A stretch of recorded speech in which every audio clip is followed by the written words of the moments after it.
to hand over to the Director for a short statement. So you're going to enjoy this. Trust me, this is good news. So Howard here is his last planning committee. Not only that, he's about to retire from us after 37 years working for Exeter City Council. So he started in 1986, if you can believe that.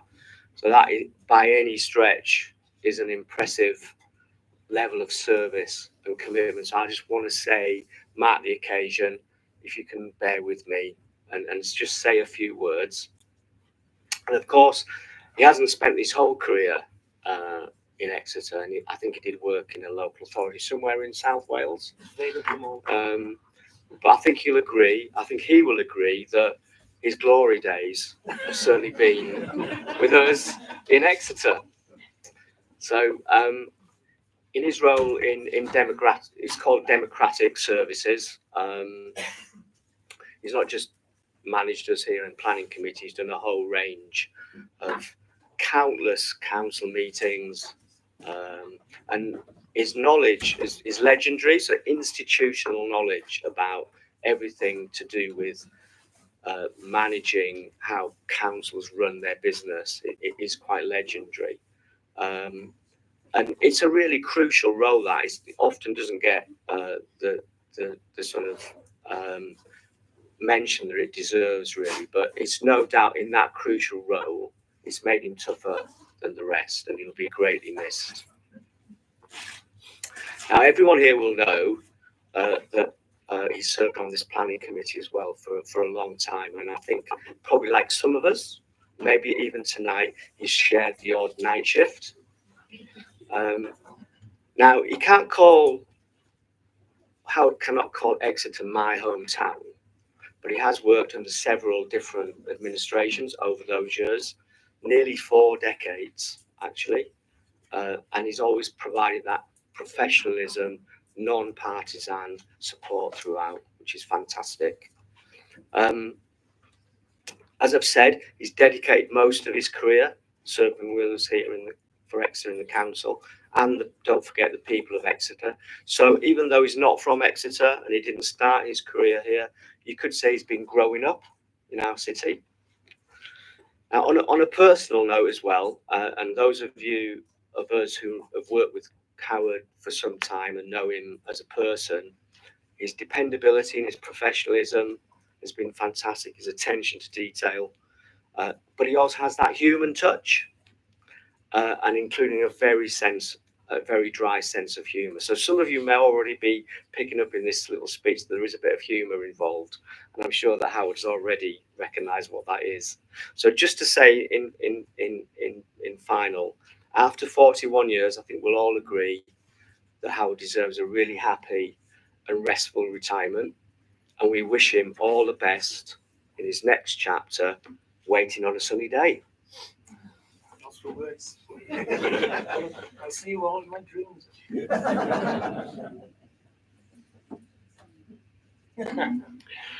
Okay, ladies and gentlemen, I'd like to call the meeting to order. This is the planning committee meeting of the 13th, the 13th of November. Our first item on the agenda is to receive apologies. Do we have any apologies, please? None received, Chair. None received. I do note that Councillor Ketchin isn't here at the moment. Does anybody aware of his? We're moving on to 2, which is the minutes of the previous meeting. Members, you would have received those minutes in advance. You've had a chance to look at them. I want to ask for your approval in order to sign them. Does anybody have any comments or alterations to make to those minutes? No, in that case, can I ask for a vote? I'm proposing the vote. Do I have a second of that? Yeah, I'll second. Thank you very much, Councillor Mitchell. Yep. And having got to that stage, can I ask for a vote to accept those into the record? Seeing yes, except for Councillor Patrick, who wasn't present. Okay, thank you. We're moving on to item number 3, which is declarations of interest. I remind you again that if you have anything that you consider could be a conflict of interest on any of the matters being discussed this evening, you should declare it and recluse yourself from those arguments. Do any members have declarations of interest on any of the items? I'm seeing nothing, so we are moving on to item number 4, local government, exclusion of press and public. Again, I do not see any matters which need to have either the press or the public excluded from, so I wish to proceed. In that case, we're moving on now to item number 5. This is our first planning application. This is the Sandy Park Stadium at Sandy Park Way, Exeter. We are considering the report of the Director of City Development, and we're now moving on to the officer report and recommendation for this matter.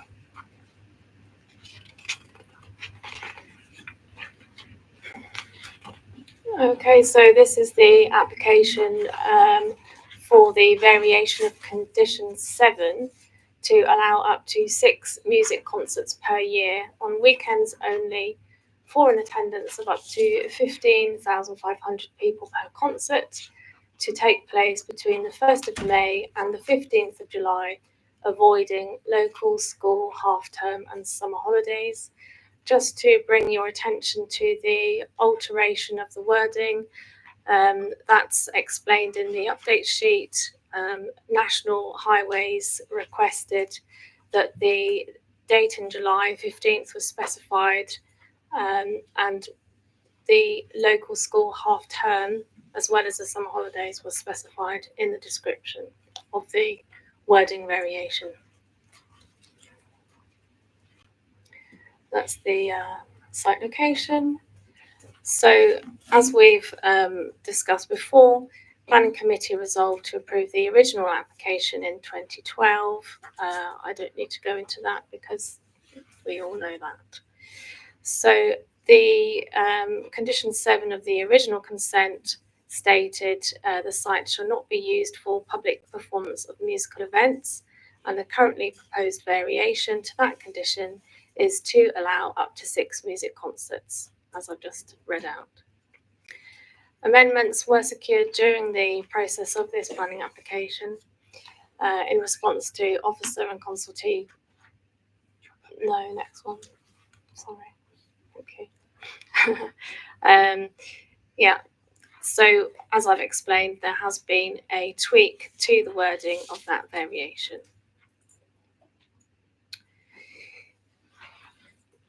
A recent application earlier this year was granted by the Planning Committee to vary that condition to allow up to 4 music concerts in earlier this year. The advice issued to the applicants by these consultees on noise and highways impact was that they should collect data, very specific data, to inform any future application for similar events. And a post-event report was submitted to the council, dated 3rd of July, which included all of that data captured on those events that took place earlier this year. 2 consultations have been undertaken for this application, and 17 objections were received, including quite a lengthy one from McMurdo Limited on behalf of the Pratt Group. The objections included mainly noise pollution, traffic impact, antisocial behaviour, and due process. So the statutory consultees originally had concerns about highways and noise impacts. They requested quite a lot of additional information, and as a result, all of the original concerns have been overcome, subject to conditions. The impact on the residential amenity relates to noise from amplified music, spectators arriving and leaving, and alcohol-fueled behaviour and litter. And in terms of traffic, people dropping off in residential areas, and additional traffic pressurising the junction during school holidays. So the latest technical noise information proposed to lower the noise limits as compared with the events that took place earlier this year. And these noise limits would again be much lower than the guidelines, the national guidelines would permit. So this is what we have included in our recommended condition. So the potential impact of this proposal would be greater than for the previous consent, because it would be up to 6 rather than just 4 dates per year, and it would be a permanent consent rather than temporary. To set against this, the applicant has proposed a reduced overall noise limit for 3 of the 6 events, and environmental health considers this to be appropriate. So there's a very rigorous condition which you'll see has been further updated with additional restrictions from National Highways. So in terms of noise impact, the proposal is acceptable in this regard. Antisocial behaviour generally lies beyond the remit of planning legislation, and there is a premises licence which involves a dispersal policy together with an events management plan, and again that is part of licensing. However, National Highways have included a condition regarding a safety advisory group.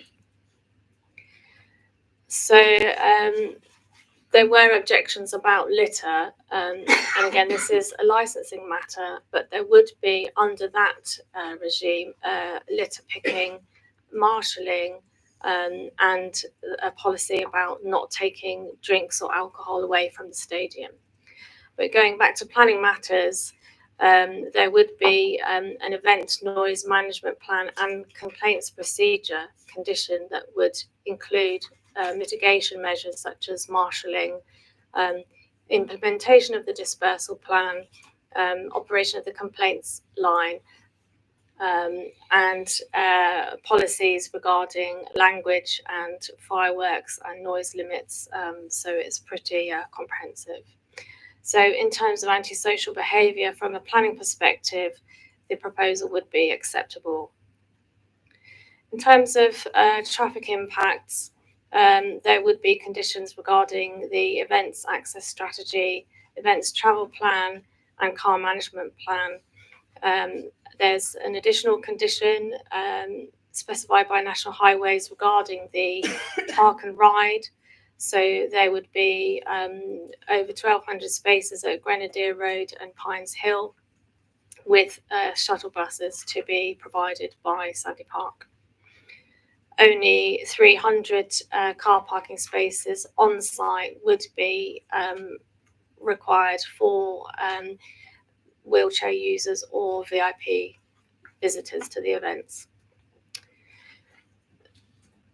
So the Transport Technical Note submitted analysed the events that took place earlier this year and demonstrated that the additional traffic would not cause a significant impact on the roads. This would be primarily as a result of the arrival period for the events taking place outside peak times. National Highways has withdrawn its previous holding objection subject to conditions and the tweaking of the variation wording to avoid school holidays, including half terms.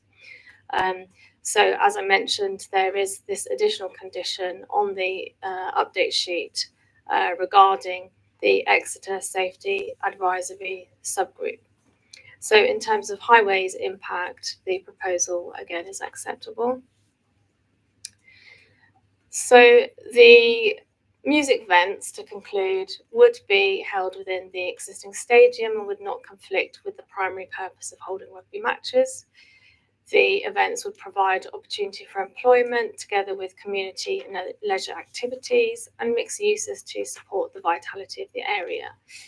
The potential adverse impacts would be mitigated by the various measures we've mentioned and controlled via a huge number of conditions. And on balance, the benefits of the scheme would outweigh any adverse impacts and represent sustainable development overall. So therefore, we recommend planning permission be granted. Thank you very much. Now, we're moving to the stage now where members, you can ask questions of the officers. I already see hands raised. I want to point out that at this stage, we need to ask on a fairly complex and highly technical and very long report, we need to ask these technical questions now, because what I don't want is for us to then enter into the debate side of things, and we're then referring back to officers for further information. So please, now is the opportunity for you to deeply interrogate these matters which are concerning you on the technical information we have before us. I'm going to start off with Councillor Mitchell. I shall start with the easier of the two. Could we not also suggest that the dates of the Devon County show are added into the prohibition period, because that is the major traffic in that area for those 2 or 3 days, and obviously national highways aren't aware of it, but we are in Devon, that it happens every year, and it causes a complete block up in traffic along there, and roads are closed, etc. And I think that ought to be included, as well as the half terms, or from consideration for inclusion. Anyway, it's just a once a year thing. The second point I'd like some clarification on, because as I say, we're dealing with a conflict between some planning issues and some licensing issues. There's trying to get to sort the one out from the other. I wanted to ask about whether this was a time limited application, but interestingly, you said that it was changing to a permanent application. I also know that in relation to the documentation, there is a review body, but I don't know the statutory standing of that group, what powers it's got. And I wonder why, as an officer, you're happy not to have a limited time when this then could be reviewed by the community, by ourselves, to see if it is a permanent institution we want to see, rather than going straight for the permanent requirement. And second, and lastly, I'm assuming the application relates to the use of the site. It doesn't relate to any specific operator. So each operator who comes in to operate an event on this site will be governed by the same conditions. Well, the operator would be Sandy Park, and the permission would apply to events taking place in Sandy Park. So obviously they can subcontract to who they like, but any event would have to comply with the conditions. In terms of Devon County Show, that's something we'd have to discuss. I don't know the dates of it. Although I'm Devonian. Third weekend in May. Right. I'll have to look at that in a second. Yes, it is a permanent consent, if you like, because we had the temporary consent that allowed those 4 dates in June. They had originally wanted to apply for that to be permanent, but it was suggested to them that it would be better to have a trial period. So they did that as a temporary thing, those 4 dates. And that's why they've taken the data that National Highways and Environmental Health and County Highways asked them to collect. And therefore, they've got concrete evidence to support this application. However, there is a very strict monitoring procedure, which involves the local planning authority, which includes Environmental Health, Devon County Highways, and also National Highways, whereby each year they would have to come back in with a report on what happened at the last event, and then that would inform how they go forward with the new events. But in terms of noise and antisocial behaviour and other impacts which were thought to be potentially harmful, the conditions are much tighter this time around than they were on the last the June events. They're much tighter, but I can defer over to Environmental Health and Highways for more technical answers. If you could just add, is it possible as a planning committee for us to make it a time limited application, or we only got the option of permanent or refusal?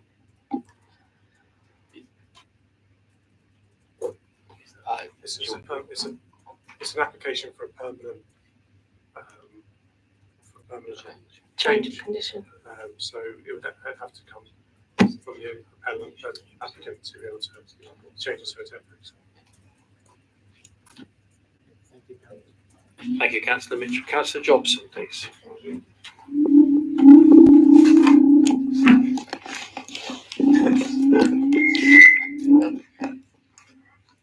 Got to bring it a bit closer. Thank you. First of all, can I ask why, when on page 43 of the report, it's clear that the event strategy, management strategy. I can't find, here we are.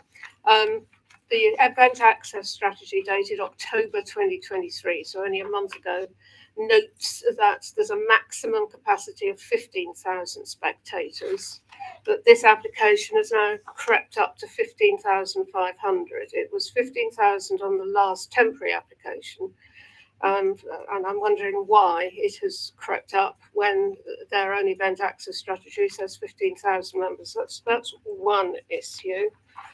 The second one is, can we have some clarification, please, about the time concerts are going to end? I thought that the Sunday ones were going to end at 9:30 and not 10:30.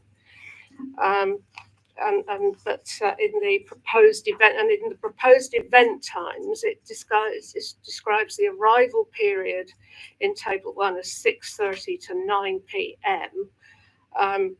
Why are we needing music amplified from 1600 hours if people aren't going to be arriving until 6:30? And again, it's the timing, because page 36 of the plan does talk about gates for music events. Music events will conclude at 22:30 on Saturdays and 21:30 on Sundays. And that hour is important because, of course, the next day will be a school day, which was why I think the earlier time was agreed. So that's the second. If events can be held at 65 dBA, why can't all events be held at 65 dBA? I think some residents would be relieved if it was a lower limit. Certainly on the first concert, because I went over to the Bishop's Court area for all four concerts. Certainly on the first one, it was possible to hear every word that was coming. I know that it wasn't over the 75 dB, but the way that the wind was going on that evening, it was quite clearly carrying into Bishop's Court. I also had residents in Lewis Crescent saying that they could sit up in their bedroom and join in on one of the concerts. So if 65 dB is satisfactory for 3, why not all 3? Dealt with that. Can you confirm if the Digby Park and Ride is going to remain closed for these concerts? And once again, look at the transport strategy. There is an awful, you talk in the report at page 42 about the car passenger drop-off count. Was that count undertaken anywhere near Bishop's Court where there is a specific problem? And I can say again, having been there, witnessed a white minibus parked half on the pavement, people hanging around in private residential households' driveways, waiting for their lift to turn up. So it's difficult to stop that, I appreciate, but if some extra signage could be put up, or something could be put up that would stop Bishop's Court and Roseoff being used as a park and ride, it would be helpful. There is a very good park and ride just up the road in Southend that people could use. Maybe they should be directed there. Thank you. Sorry, there's quite a lot of questions there. Okay, in terms of the numbers of people, they incrementally increase their capacity under the original application, and some of the capacity increases were subject to highways improvements, so they were then able to update their events access strategy, and they have further updated the numbers to allow for non-spectators, so staffing in particular. In terms of the timings, the idea of the applicants is to have a staggered arrival time so that the influx is more dissipated. The National Highways have stipulated in the amended conditions that the main act for each event cannot commence earlier than 9 p.m. And that is to reduce the music impact, and again to avoid a sudden influx of people putting pressure on the junction. In terms of the sound, I might defer to environmental health, but they have offered to have a much lower noise limit than they had in June, and again, much lower noise level than they need to have in terms of the national guidelines, so relative to other concert venues in similar circumstances.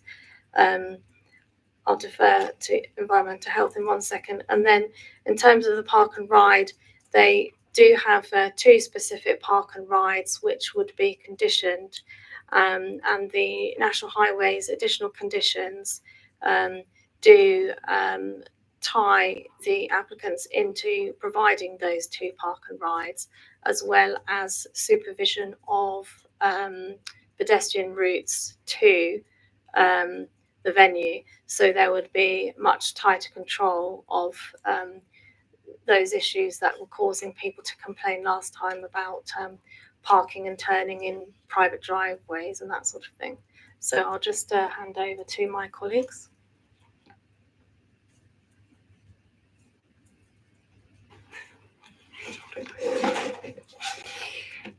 So with reference to the noise limits, the limits that we've included in the conditions are those limits that were proposed by the applicant, and my understanding of why they want 2 separate noise levels is so that they can have slightly different acts potentially on the evenings which have the higher and the lower noise limits. When they made those proposals to us, we've looked at them with reference to both the national planning guidance and there's also a now rather ancient 1995 guidance on noise control from outdoor music events, and what they are proposing is not incompatible with that guidance. So we have accepted what they have proposed as being in compliance with the guidance that we need to use.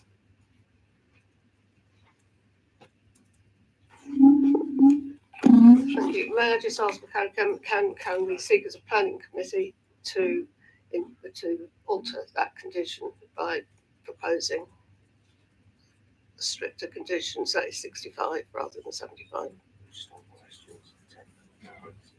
Yeah, well, on the technical points at the moment, while you move into debate, obviously you could propose an amendment. I wasn't planning on doing it now. I Yes, just want yeah, to know if one could. Well, I mean, yeah, I'm sure you're aware from the standing orders that you can propose amendments, and if seconded, they will be debated.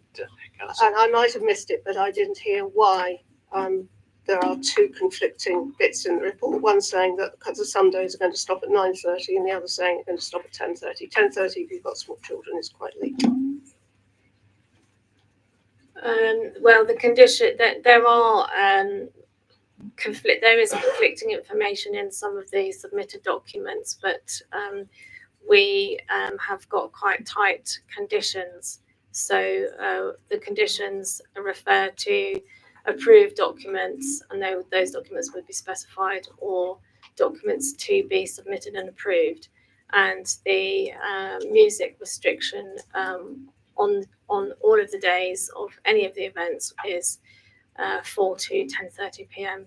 The licensing matter is separate from this. Sorry?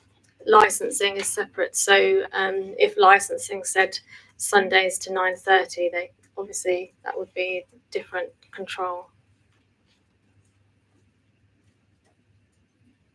Thank you, Councillor Jobson. I had Councillor Vizard next, please. Thank you, Chair. Just picking up on the noise limits question. I think I know the answer from having read the report, but just to be absolutely clear, the proposal for the lowering of the noise limits is from the applicant and is in mitigation of the additional number of events, and that is not because complaints arose from the reports on the previous events held, or is that a factor in that decision? There were a number of complaints to Exeter City Council and to Sandy Park Complaints Hotline during the 4 concerts in June. I think it was 17 in total.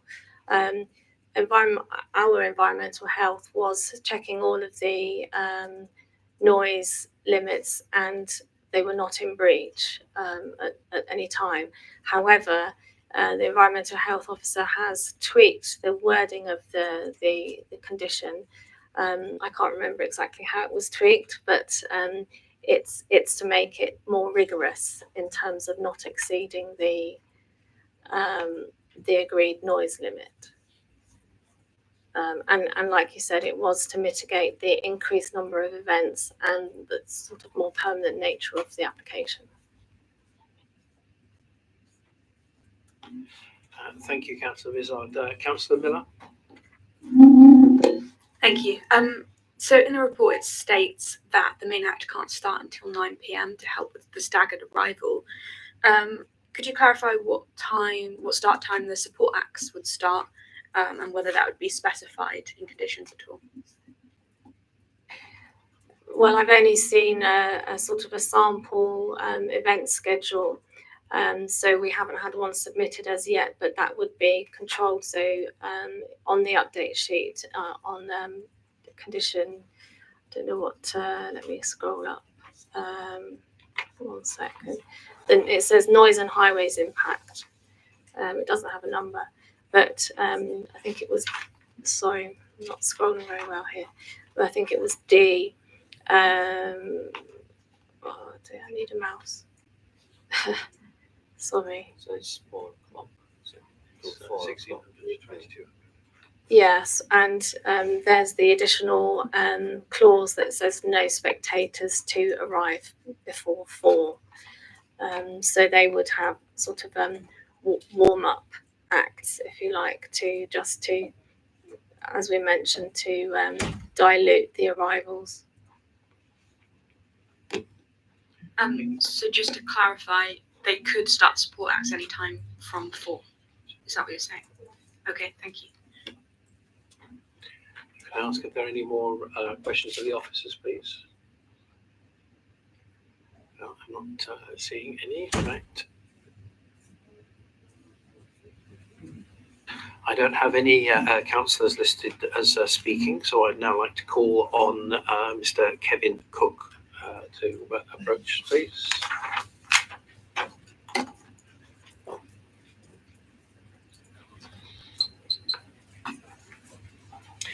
Mr. Cook, welcome.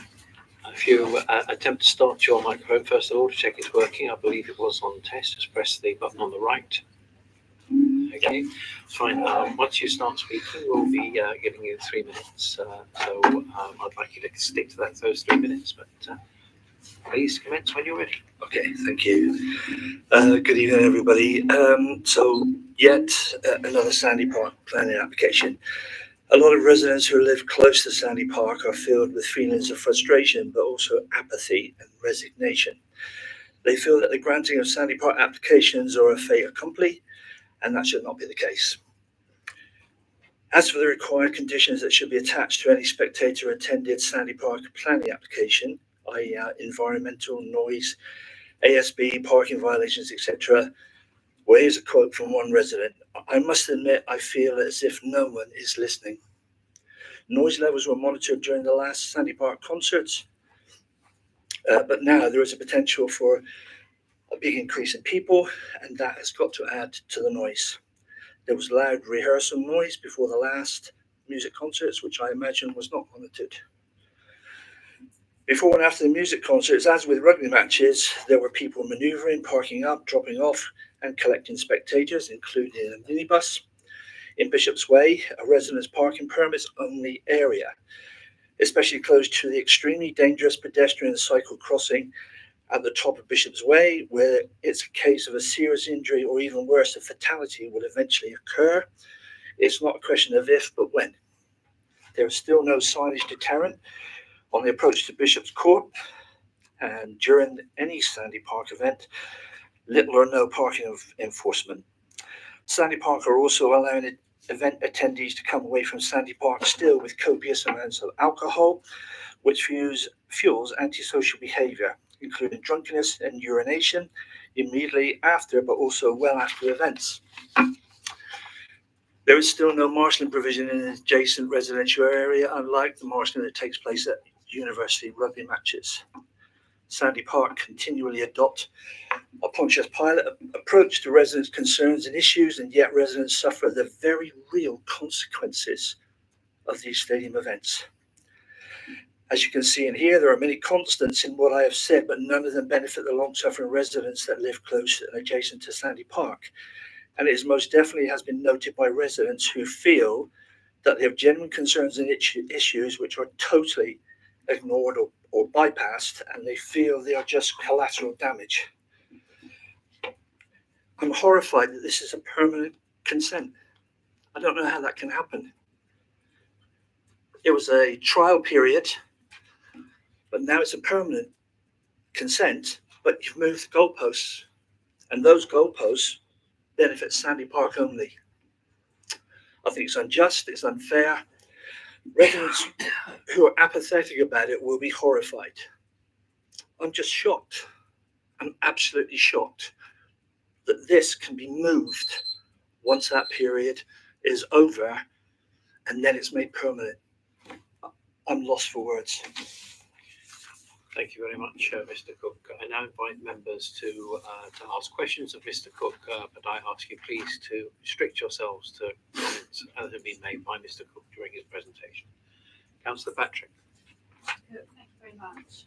Just a quick question. You mentioned rehearsal is taking place. What time? Do you know what time that was? It was the day before, maybe evening before.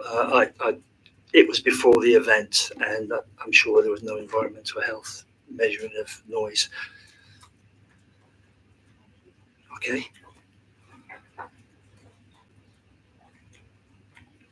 Thank you, members, for any other questions? No? Okay, right. In that case, thank you very much, Mr. Cook, for your presentation.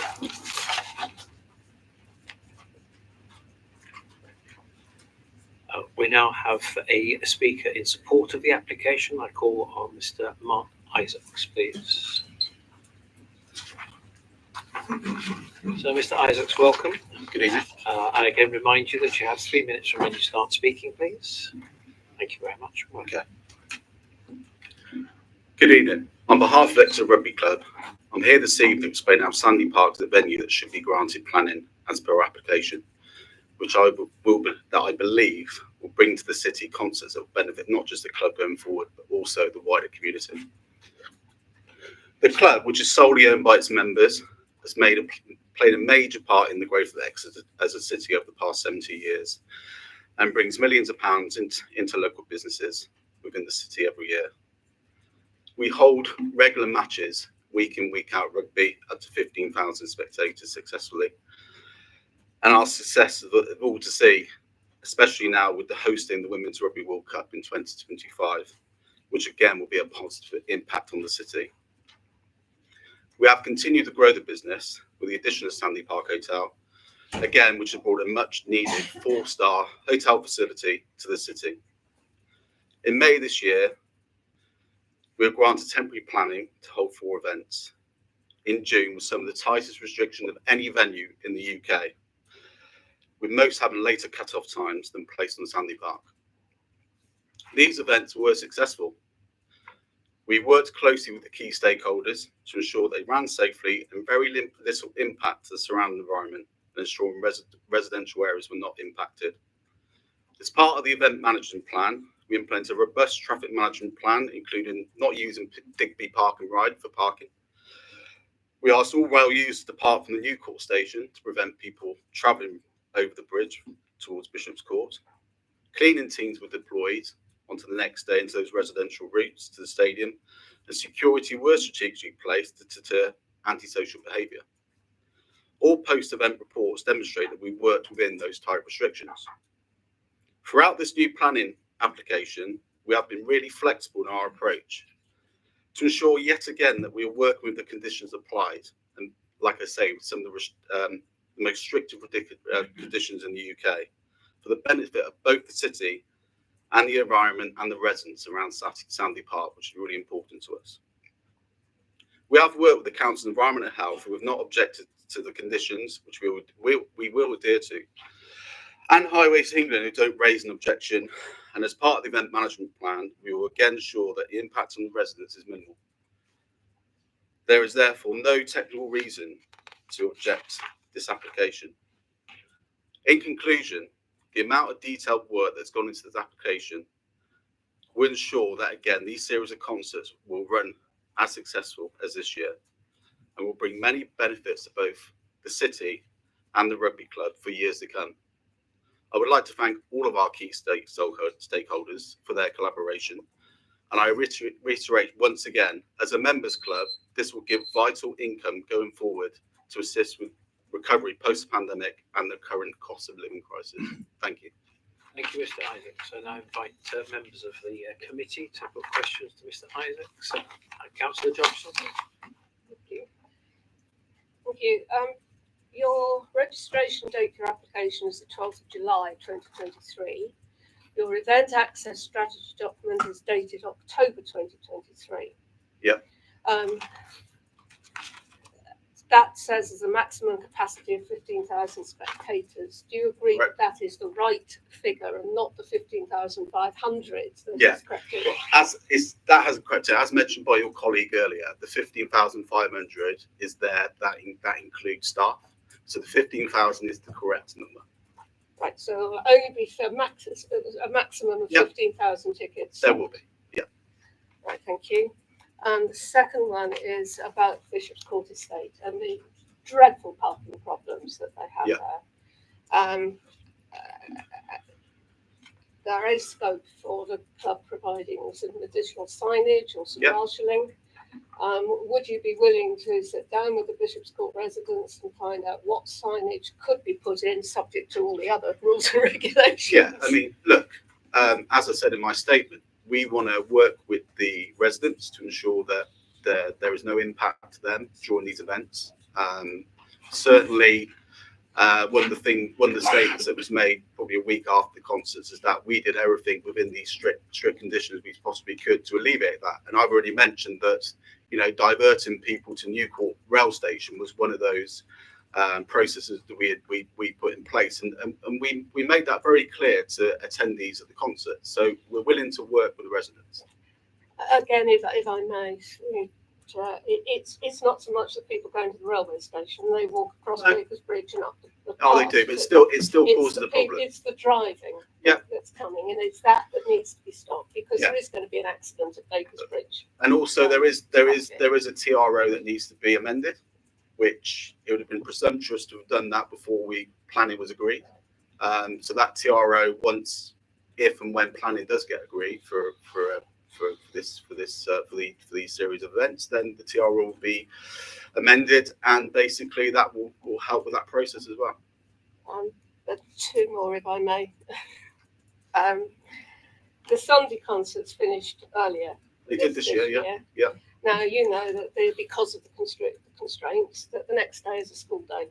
So if the concert is going on until 10:30, whether it's below the decibel rate or not, it can be heard.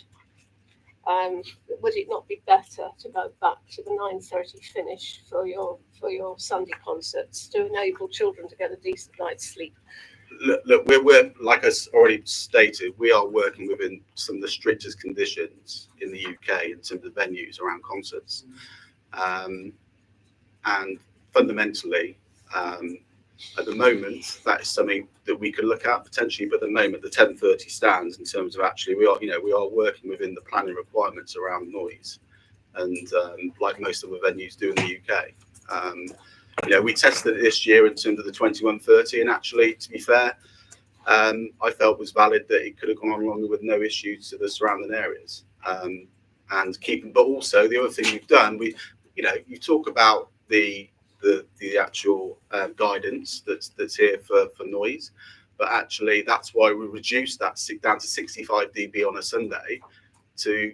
We've tried, as already stated, we have done a huge amount of work working with key stakeholders that every step of the way to actually look at moving from a position to get to a point where we can get this agreed, which we've done, we hope successfully, and that's why the 10:30 at the moment remains.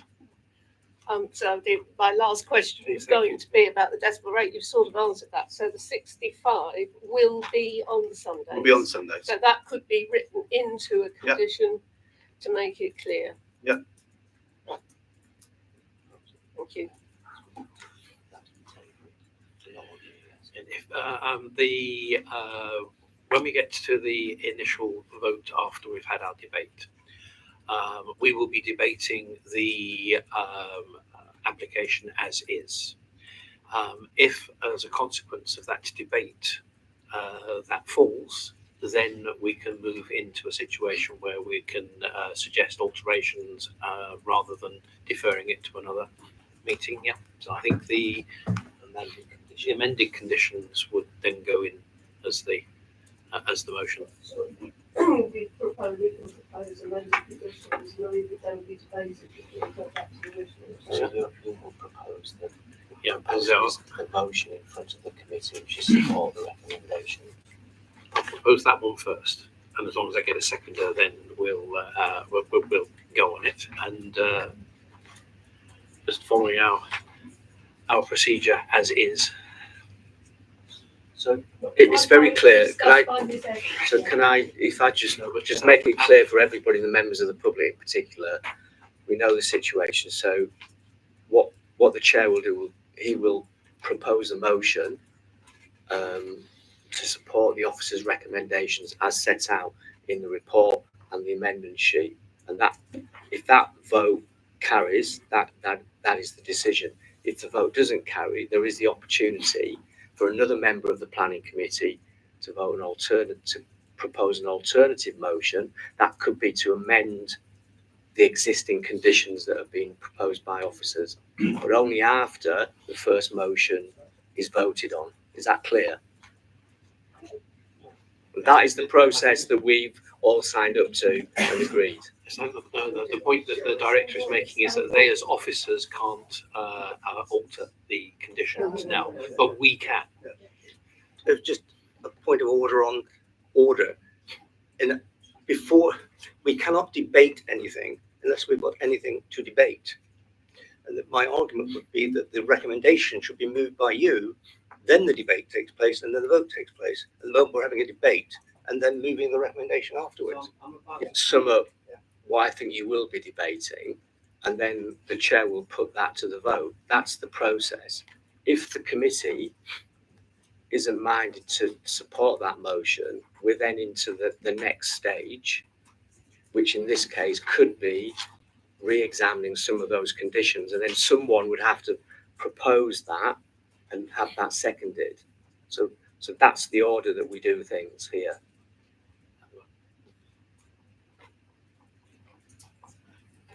Okay, so are there any more questions of Mr. Isaacs, please?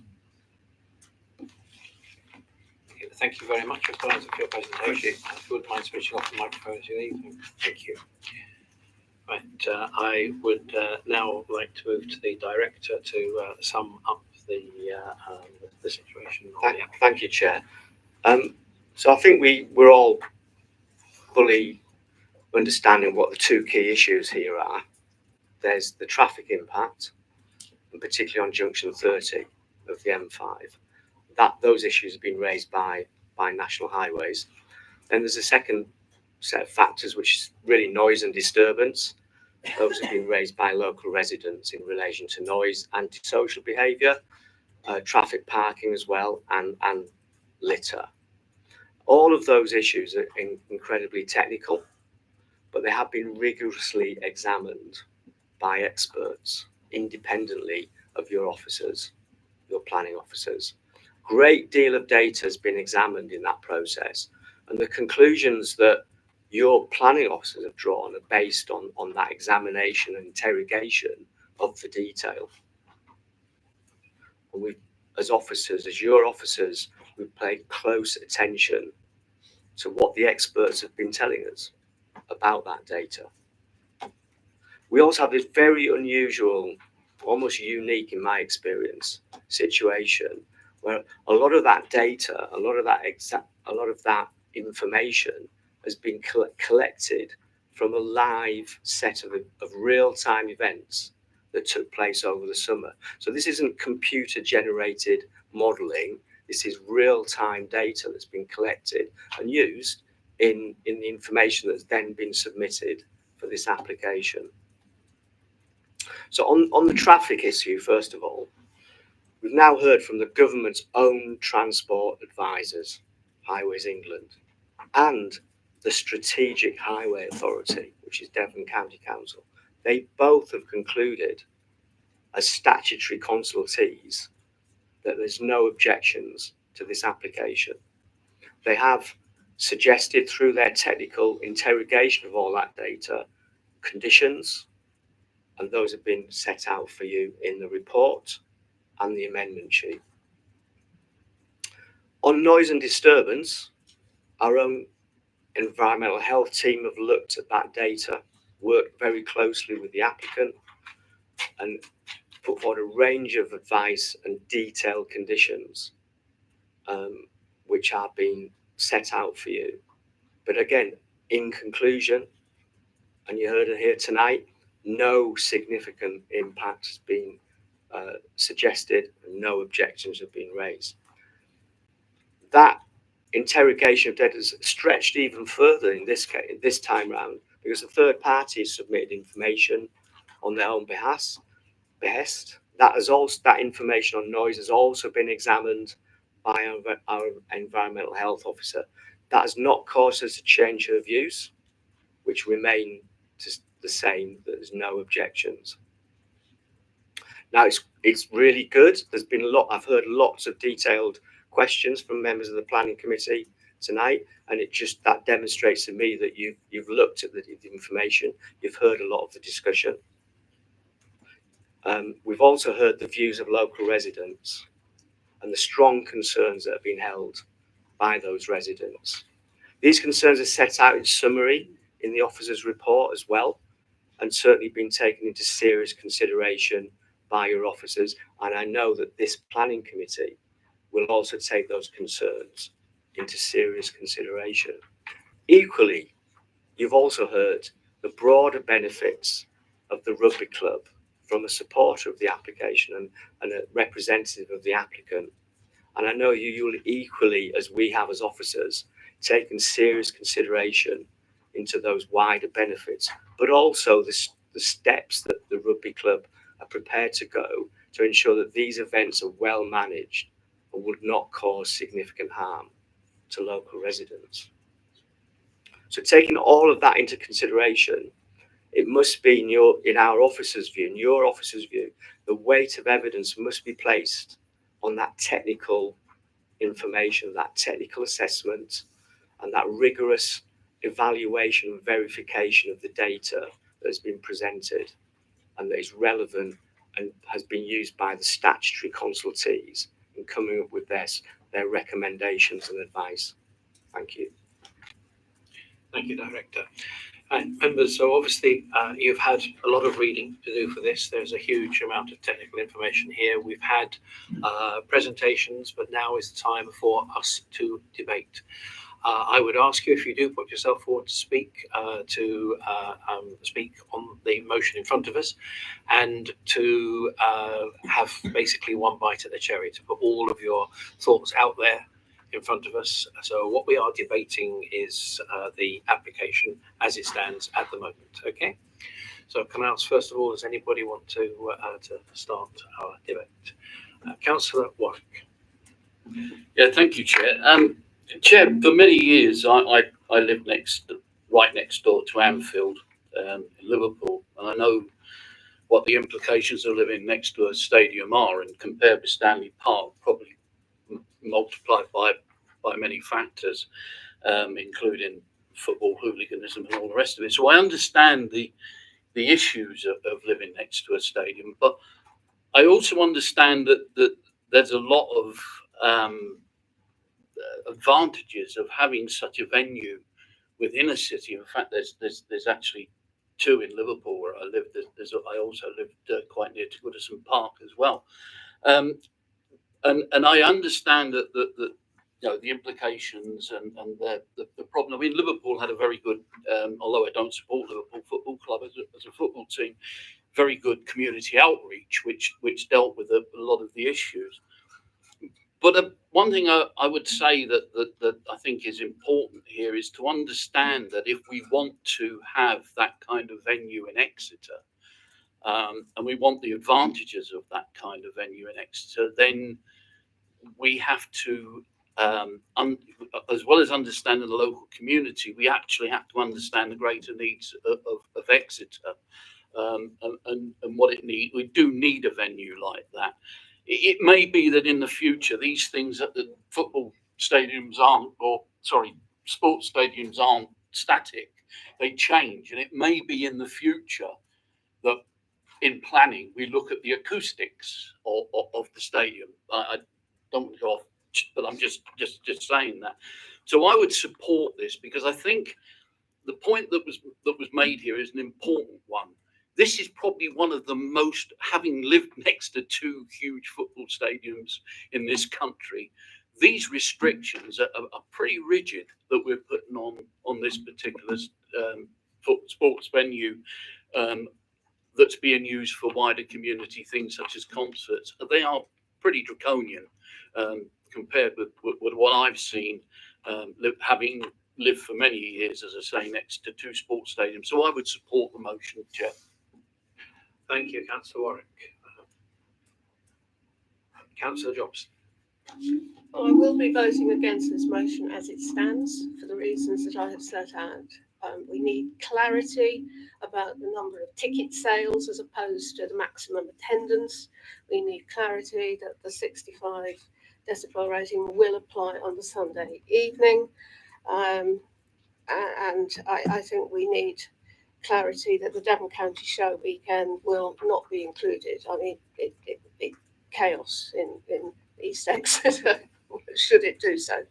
But if we can't do anything other than just vote on the motion as it stands, I should be voting against at this stage. Thank you, Councillor Jobson. Councillor Patrick. Thank you.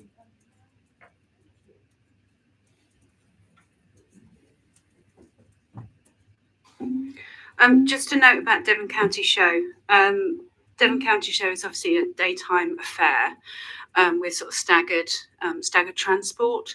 So I'm not sure of the impact of Devon County traffic sort of mixing with this concert traffic.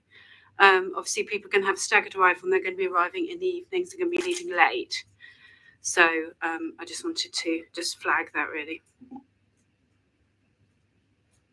Thank you, Councillor Patrick. Does anybody else wish to contribute to the debate? Councillor Miller. Thank you, Chair. So I do recognise what's been said around some potential impacts on residents, including traffic, noise and parking. That said, I do think the tight and robust conditions provided by offers will do much to mitigate those impacts. And the fact that these have been based on the trial events this year and so rooted in evidence is even stronger weight in my opinion. And that combined with the significant benefits that these events would bring to the city means that on balance I am minded to support the application as it stands. Thank you, Councillor Miller.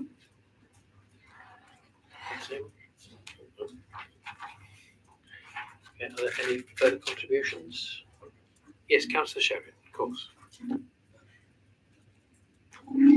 I'm just very, very confused basically because originally when I was speaking to people, they were saying to me that they were very against it, especially Bishop's Way.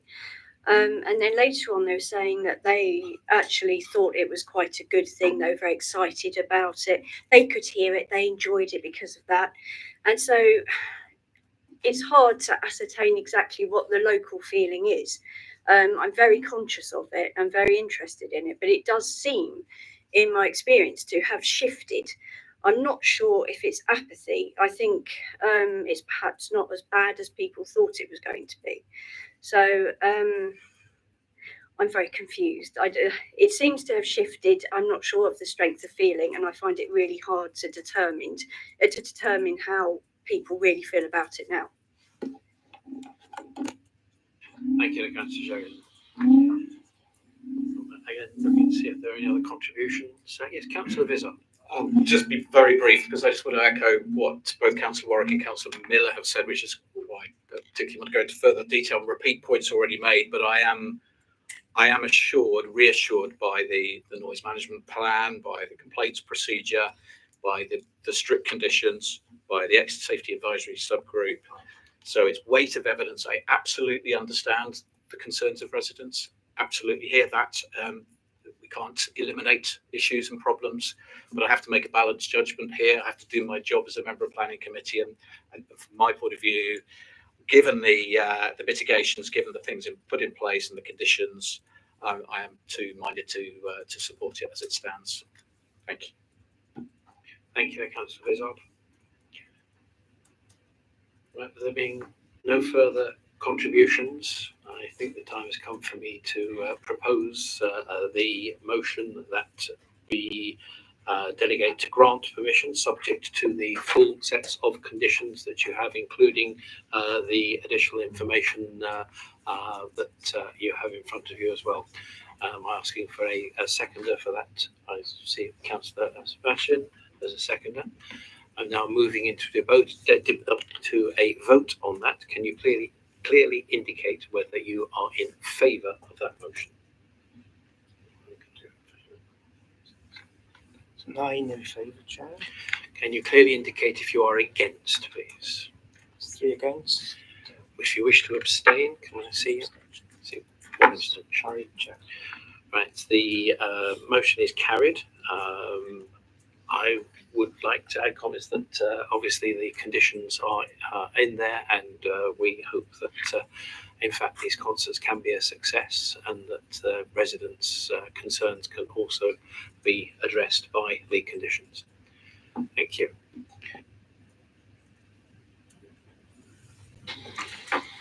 Item number 6 on the agenda is the planning application at Apparel Master in Cowley Bridge Road, Exeter. And I'm inviting the officer to make the presentation, please. Thank you, Chair. So this is an application for purpose-built student accommodation on the former dry cleaning works on Cowley Bridge Road. So this is the site in front of you. It's between Cowley Bridge Road and the railway line, and includes a small sliver of land. Doesn't show up on the screen, but it includes the small sort of thin triangle behind 20 to 30 Cowley Bridge Road at the top of the drawing. So this is an aerial view. It shows the site having been cleared, which is the sandy coloured patch in the middle. So you can see the River Exe, the main railway line, the site, and to the east of Cowley Bridge Road, the steep ground with mature trees. To the north is semi-detached 2-storey residential, and to the south is the sort of chevron scheme of Exeter 1, which is existing purpose-built student accommodation. This is just a slide to illustrate the flood risk from the river and how that intrudes onto the site, but also the flood risk from the Duryard Valley coming down. It is culverted under the site at the moment. That culvert is in a poor state of repair, and this scheme would replace and realign that culvert. So photos from the site has been cleared. The dry cleaning works subject to a fire, and they relocated down to Mapford Green. So they are still located within the city and trading from a new site. They've not been lost. So this is from the raised footway on the east side of Cowley Bridge Road, looking down towards the Exeter 1 existing student accommodation, 4-storey blocks. And looking up the other way, you can see that the nearest dwelling there is number 20, Cowley Bridge Road. The tree on the highway frontage is unfortunately an ash tree, which is in a poor state of health.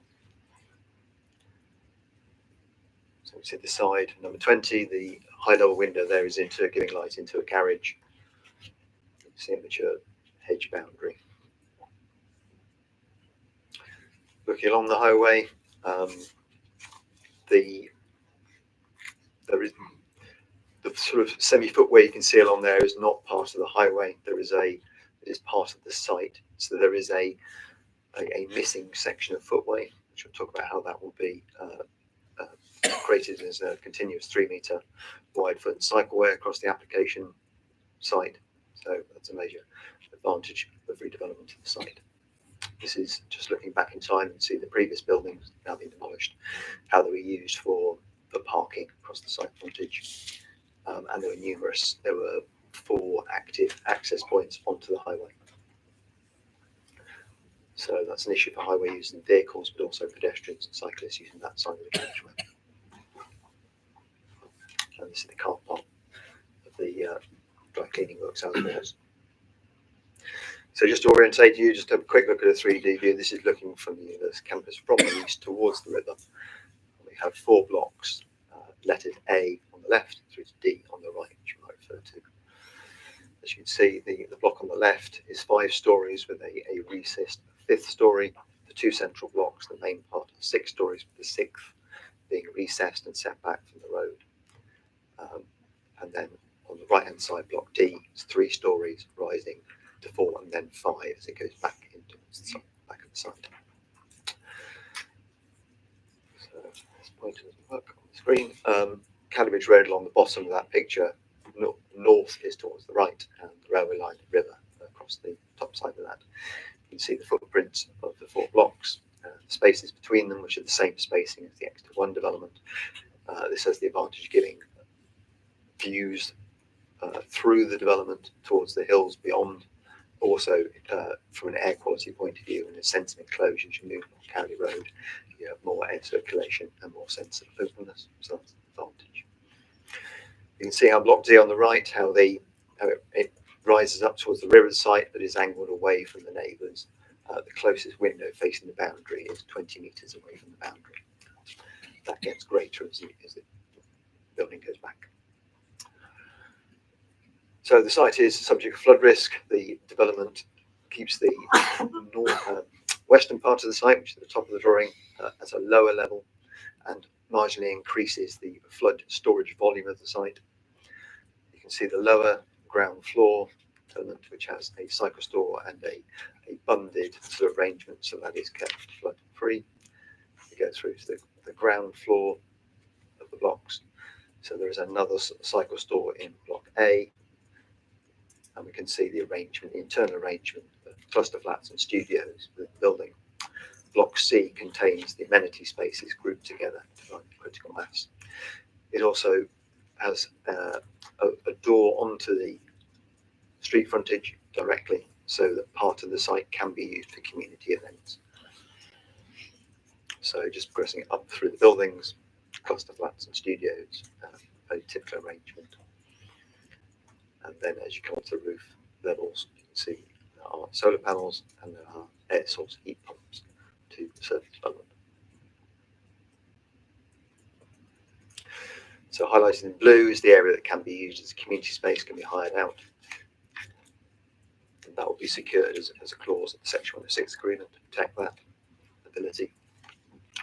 Just on this side, this slide as well, between blocks C and D, there is an exceedance route, so it has been designed that if the culvert was to become inundated by rainfall being particularly heavy, then it could follow an overland route between blocks C and D, not adjacent to the boundary against the existing residential property where it flows now, and the culvert follows through on that alignment as well. There is allowance for a bus stop in the highway. There are 2 disabled parking spaces on the left-hand side of that drawing and a lay-by for the drop-offs. A series of elevations, presented in flat, you can't see all the gaps through the buildings, which is set as an angle. Don't think members need to be taken through every single floor plan, but they are there in the presentation if we want to go back to them. And these are all the different transform regions of the site. So in pinky purple, you've got our cycle stores totaling 180, so meeting our SPD standards. Yellow are the visitors' cycle racks. There is also a sort of another cycle store on the right there, by block D. And on the site frontage, there is a cycle hire stand allowance for 10 bikes. So with some visualizations from the road, it's proposed in red brick. And then we've got a copper gold colour panelling to clad the upper levels that are recessed and into the brickwork.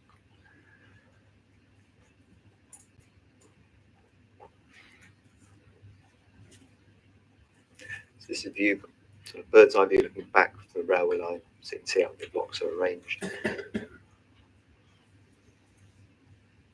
That's looking from a bird's eye view from the other direction, and then essentially over the university campus looking down towards the buildings. So the key issues were the principle of development, the loss of the employment use, which has relocated. The employment site is an isolated employment site. So we feel the principle of redevelopment for student housing, given that it's adjacent to the campus, it is a site compromised slightly by its width, but also the railway line and the road on either side. Because of the flood risk, a sequential site search looking for other less flood risk sites has been undertaken. No other suitable sites have been found. So we conclude the principle of development is acceptable. We conclude the scale, design, and appearance of the buildings is acceptable.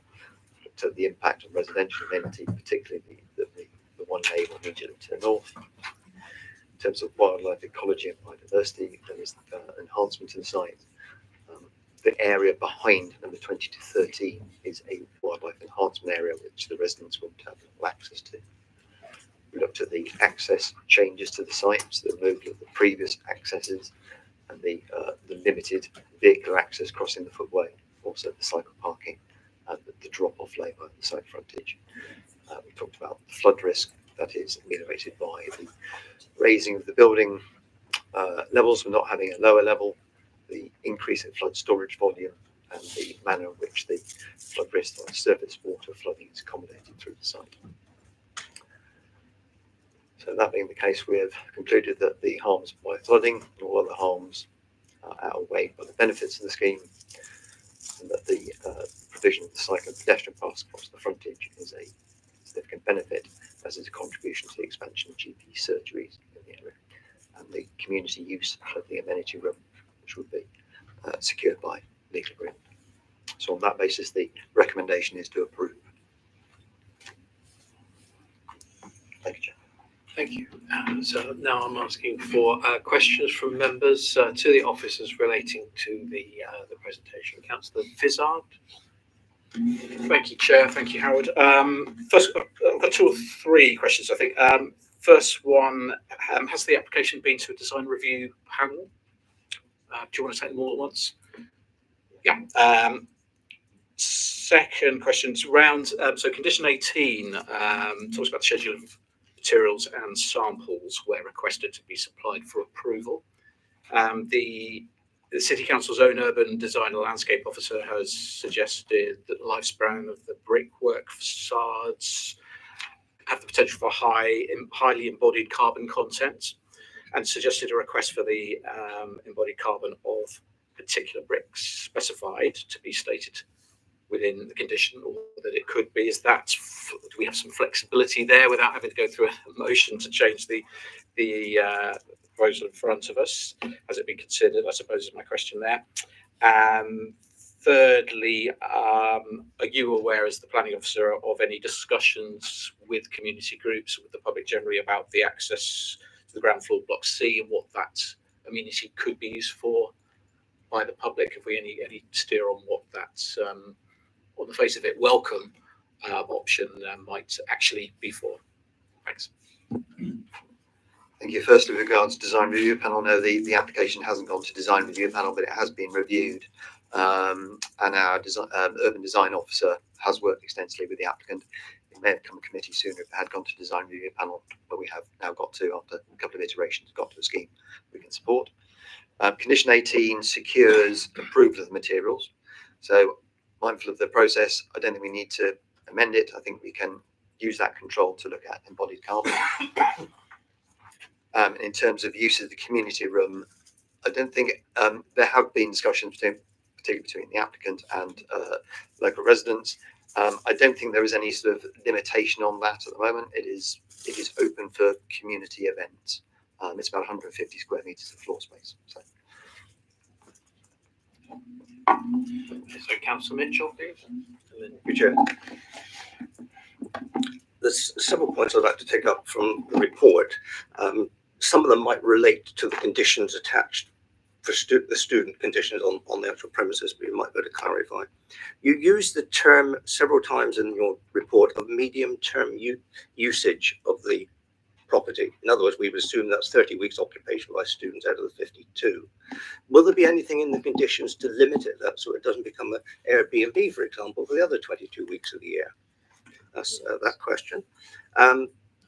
All of us want to get everybody on bicycles. I wouldn't particularly recommend people on bicycles on that particular road as it currently stated at the moment. But I noticed the number of bicycles there quoted is 180, which is approximately 50% of all students. Have we got any evidence of what the take-up of it is of students' uses of bicycles in regard to the university? Because I would have thought that is an extremely high figure to be included as a wonderful target, but I think it's an aspiration rather than direct usage. In relation to road access to the site, there are particular problems, of course, at the beginning and ends of terms when 350 students are moving in or moving out. I assume that will be a part of the management plan because this is a particularly difficult site in relation to its closeness to the highway. There are 2 sets of pedestrian control crossings within 100 yards. And as we know, this is a major crossing point for the university. Could you confirm that since this proposal was put to the planning member working group, there's been a vast increase in the number of rooms being allocated? My original view was this was just over 200 when it originally came to planning member working group, and now we seem to be about 50% above that number. So have you any comment on the increase in numbers? We've made, as always, the word no car or car-free development is used, and there's only some pedestrian use here and presumably access for service vehicles on the site. What implications, and this might be a county council one, what views have been taken on the use of students' uses of cars in this area? Because Devon County Council, from their own figures, and this is quoted to me by the county councillor for the ward, that in Exeter, 10,000 parking permits are linked to the university. So that's about 1 in 3 students. So therefore, this site will be generating potentially another 100 vehicles. And I don't think there's a capacity, etc., in the area. So I don't know what comment the Highway Authority might have on that, how we deter that, or what we can do about that. And lastly, the point on the community use, can that be written into any agreement so that that becomes a permanent condition of the use of the property? Thank you. Yeah, so firstly, in terms of medium term, it's that annual turnover. That is because it is purpose-built student accommodation. It's secured by a management plan. But it does mean we apply different standards from permanent residential houses. So some of the separation distance between buildings are lower than we'd accept for flats. In terms of cycle use, this meets the supplementary planning guidance on cycle park provision. It achieves that. The increase in numbers, I don't recall the specific number, but we've got a scheme here which has been squeezed about and we feel is acceptable. And the use of cars, again, the management plan would prohibit the students bringing cars to the site. There is only 2 disabled parking spaces on the site, so 2 students, would be allowed to bring cars if required.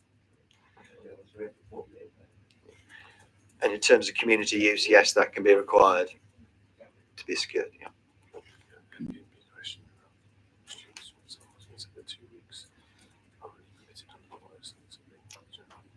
So yes, normally with student accommodation, there is a provision for it to be let during the summer term when it is not occupied, but the length of those lets is restricted. It wouldn't be an Airbnb arrangement. The people using those lets are not classified ownership. Yes, outside the student occupation period, yeah, and that's common to student schemes in the city. Thank you. Councillor Patrick, next, please. Thank you.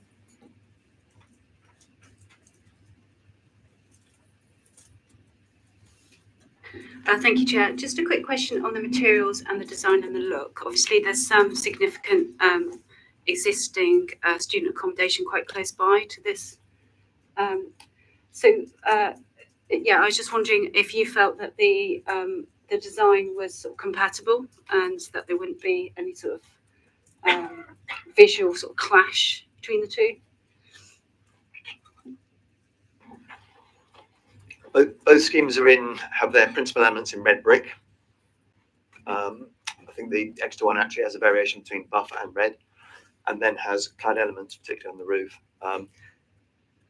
I think they do work together. There is a repetition of the form that follows along. I haven't got a picture there, but also be mindful that on the right hand side it sits against quite a tall landscape buffer, so I think it will work quite well with the neighbour and with the topography there. Thank you, Councillor Patrick. Are there any other questions, please? Yes, Councillor Jobs. In some applications I've seen for student accommodation, one of the conditions has been that before there should be occupation, that the management plan for the blocks. I can't see that in this one. I may have missed it, and it may well be there. But No. will that management plan include things such as a provision that nobody should park a car within 5 kilometres or 10 kilometres or 50 kilometres, whatever you like, of the buildings, which does stop people parking on roads where there isn't residents parking, bringing their cars in as they do in other parts of Exeter, and also prevention of fireworks on site. There's a lot of residential properties nearby. They will likely have pets, and pets and fireworks don't mix. So will that management plan be seen before the students are allowed to move in? Yes, it's secured not by a condition but by the Section 106 agreement. Right, okay. Any other questions, please? No? Okay, so I have Councillor Pearce wishing to speak under Standing Order 44. Councillor Pearce, could you approach us, please?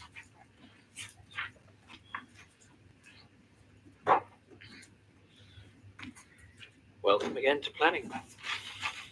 Yeah, evening all. I guess it's been a day of political comeback, some more surprising than others. Cameron to Downing Street, Councillor Vizal to this committee, and me back again to speak on an application in St James. But so I just want to start really with kind of the process I go through with every single planning application that comes in before I take a view, and that's speaking with the residents firstly and foremost, try and test what the people who are going to have to live alongside and be part and welcome these people or not to be in their community, what they feel about it. Then I kind of go through my own things. So is it social housing?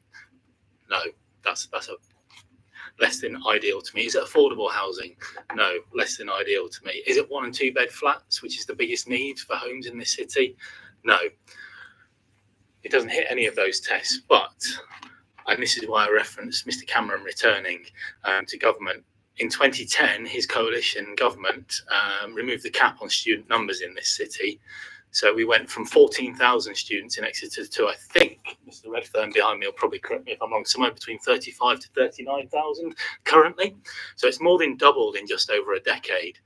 The bed spaces in the city for purpose-built student accommodation have not kept pace with that expansion at all. So what that has meant, that despite the best efforts of this city council in bringing in Article 4 directions to restrict HMO, residential properties changing to HMOs, we've not been able to keep pace with that. We've lost more and more family homes, traditional residential stock to student accommodation. So when we've got this application here for purpose-built student accommodation on a narrow brownfield site, sandwiched in between a busy railway line and a really busy road right in front of it, not necessarily the most desirable location for new residential accommodation, but actually for dealing with some of the housing needs that we've got, I'm erring on the side of settling with that this is probably the right development in the right place that this city needs. So I'm broadly in support of this application, with a few provisos, and that is broadly the view of the Residents Association from the West Garth area and the Cowley Bridge Road area. So there have been a number of meetings between the residents, ward councillors and the developers over the years that this has been going through the process. At that very first meeting that I was in, there was kind of a wish list from the local residents. So it's a bit of an isolated island out there. There's no shop. So they said, can we have a shop on site? And I said, well, we haven't got a community building. We're not fortunate like, residents in Newtown or Heathertree or St Davies. We don't have a community centre. So can we have a building that we can have access to? And then they talked about the highway there and how dangerous it feels at times because it's fast moving. There's lots of HGVs on there and there's some very narrow pavements. So they were talking about, can we get some work done there to widen the pavements to increase the capacity for cycle lanes along there? Can we look at getting some service like what they've got in other areas of the city with an electric bike hire facility? Some of those wish list items have been ticked off from what I can see here tonight in front of us. On the plans, there is scope for a commercial electric bike hire scheme to be in place there. We currently don't have one operating in the city, but I'm hopeful that by the time this project is completed, if it's given permission by yourselves this evening, that there will be another operator in the city because there's an absolute definite need for it. And I'm sure negotiations are ongoing with the Highways Authority currently and with the university to see if somebody will come in and take over from Co-Bikes. I'm really pleased to see that there's a community room provision on there because I think that was one of the hardest things for the developers to deliver for the local community from the initial discussions we had, because the cohort of students that they're intending this building to meet the needs of, they want that to be a secure site so that it's not people wandering in and out all the time. Part of the attraction of some of these purpose-built student accommodation blocks is that they close the door and they know who's on access to the site. So that's really, really important, particularly for international students, which is an ever-growing cohort at Exeter now. It's over 20% of all those students come from overseas. So when they're coming, travelling halfway around the world, potentially to come to a world-class educational institution, their parents and themselves, they want to know that they're going to be safe while they're there. So living on essentially a gated community is really, really important. So I must acknowledge the flexibility that the developers have shown in putting that community room in this plan, because it's not been in all the plans. It wasn't in all the iterations that have come forward, but I'm really pleased to see it in there tonight and to see that that access is going to be part of the 106 agreement so that it will be there for perpetuity. That's really, really great to hear. And while I'm on the 106 agreement, I think it's worth noting as well that this will make a substantial, very substantial, over £100,000 worth of contribution to local GP services, which will not only benefit the residents who will potentially live in this block, but the wider community in Exwick, in St James, in Duryard, and in St David's as well, because there's a huge draw on the local GP services from across that area of the city, both sides of the river. So that's to be welcomed, and I wish you to bear that contribution in mind when you come to make your decisions, because this is going to help to mitigate some of the impacts of this application. There were a number of objections, 14 I think in total for this application. But many of them touched on some of the themes that I opened with, really. They were about the fact that this isn't social housing, this isn't affordable housing, this isn't the homes for local people who are already here and are permanent year-round residents. But what it does do, in my view, and I'm optimistic that it will, is decrease the loss of the current residential housing stock if some of these schemes can get built. The university have got approval for an application to build 2,500 beds very close to this site. It's already been noted you've got the Exeter 1 development right next door to it. This is an area where there are lots of students already there, the primary people in this community. So I don't think the community imbalance arguments that are put forward quite correctly in other areas of St James necessarily apply to this development.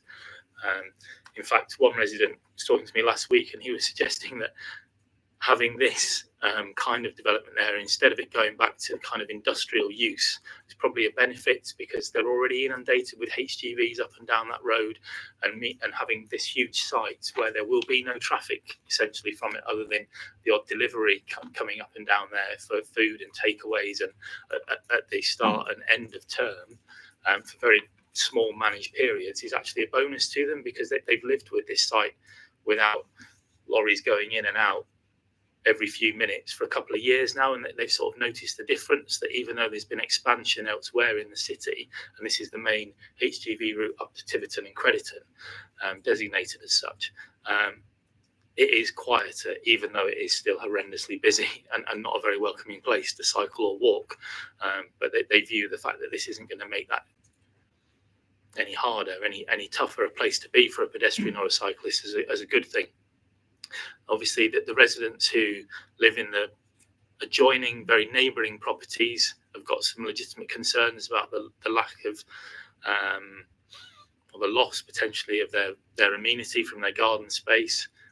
So it's good to note that the application is not as high as what it could have been. It's stepped down to try and mitigate that at some points, and that there aren't windows that overlook the back gardens to those properties.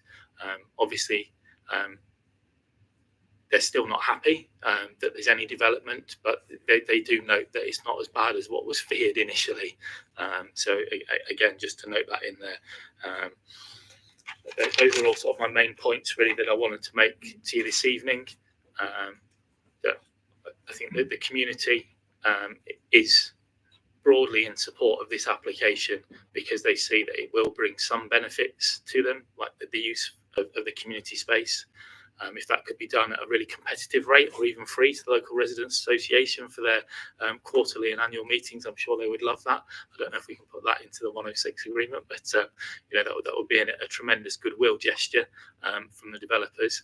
Obviously, if it was hired out for commercial use for people to hold classes or something like that, that's a different matter. But I think the residents association meetings are a slightly different beast and perhaps could be treated as such.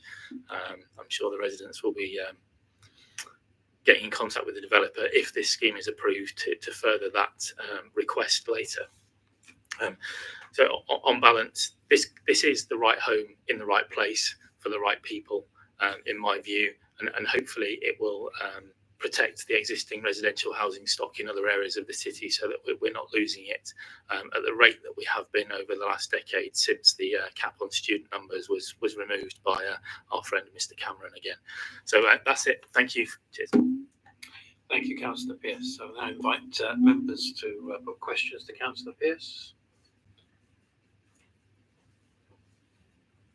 Right. No, in that case, thank you very much, Councillor Pearce, for your contribution.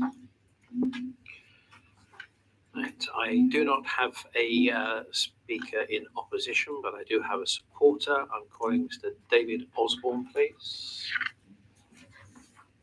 Oh, no, it's not. Oh, is it?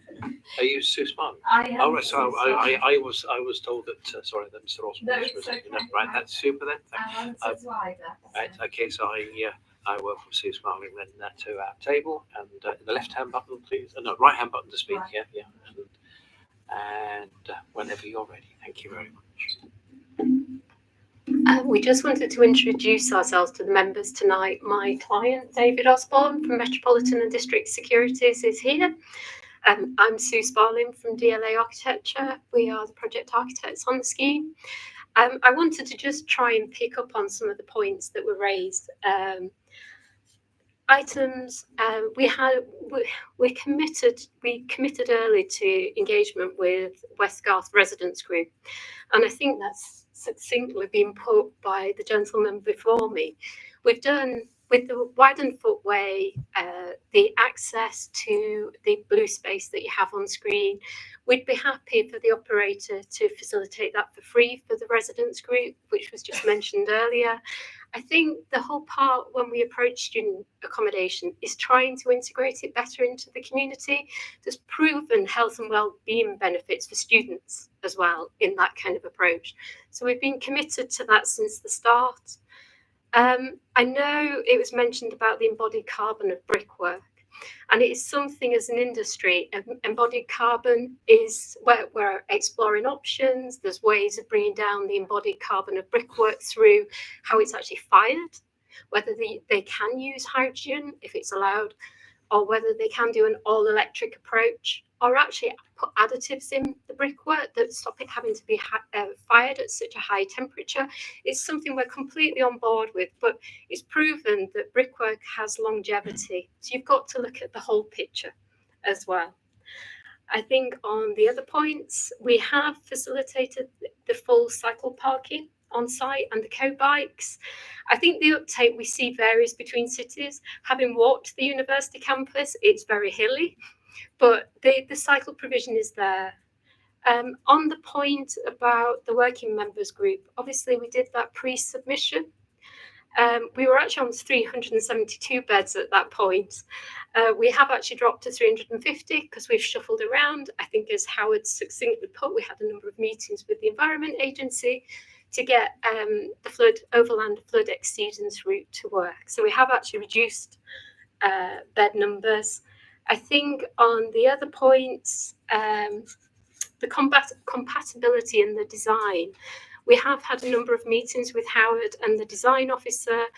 I think a lot of it centred around Block C and Block D. We feel it does make that positive contribution. It is quite a harsh environment on Cowley Bridge Road. We wanted to have those open views out to the countryside, and the articulation of the brick detailing to bring some activity to the frontage and natural surveillance. And the site now, compared to its previous use, provides 65% open space, which allows for the biodiversity net gain. Thank you very much, Ms. Martin. Right, I'm inviting members to questions. First of all, I'll take Councillor Mitchell, please. Then Councillor Thank you. Thompson. We have met and discussed We before, have. yes. As I was the person who introduced it to West Garth Residents Association. I think it's so important that the community and developers get together at the earliest stage of any application. One thing we've mentioned, I mentioned, and I think will be mentioned, and there's a constant issue, is car usage of students in Exeter. And particularly with the style of cohort that we've got in Exeter, are wealthier students because of where the university pick their students from. Is there anything within your management plans that you can do to detract from students bringing cars? Because every time we talk to the university, they say, no, it's human right, nothing we can do about it. So in the end, we are getting the cars, and as I say, 10,000 is estimated by the county council currently. And this is such a difficult. It might be the right site for you, but in relation to car usage, it is not a good site because only limited on-road parking there, and there's a secondary school opposite where the lay-by is used for car parking. So is there any way in your conditions you can try to hinder the bringing of cars to Exeter by the occupants of these dwellings if they're passed? I think obviously, as Howard has outlined, as a development site, we only have 2 car parking spaces. They're designed for accessible users. Even because we would have looked at a 0 car parking, but it's important to have that inclusivity. So we have only got 2 car parking spaces. Obviously, we're providing the full cycle provision, and we're looking at the co-bikes or whatever scheme will come to actually encourage people to use non-carbon traffic. I think from the management plan point of view, we can deal with that through an operator. Obviously, when they're looking at how they let the rooms, can discourage use of cars. We're not encouraging the use of cars, and obviously, Cowley Bridge Road itself, by nature of the yellow lining, and so people will only walk so far if they do park their car. So we can write it into our management plan with the operator to discourage. We would welcome that. Thank you. Thank you. Councillor Jobs. Thank you. On that last point, certainly I've seen management plans that say students cannot park within X kilometres of the site, and I would urge that upon you. Another question is will there be a clause preventing the use of fireworks and pyrotechnics within the management plan? No operator wants to encourage the use. It has the advantage with the PBSA is it is managed, and at the number we are, it will be 24-hour managed, so they can control that. I don't know where it's happened, but I've worked with a number of operators, and that they do not want that kind of thing. We are, with the Building Safety Act, the fire restrictions, no one wants people bringing fireworks in, so they can write it in to control that part, but it will be managed accommodation. Thank you. Councillor Vizard.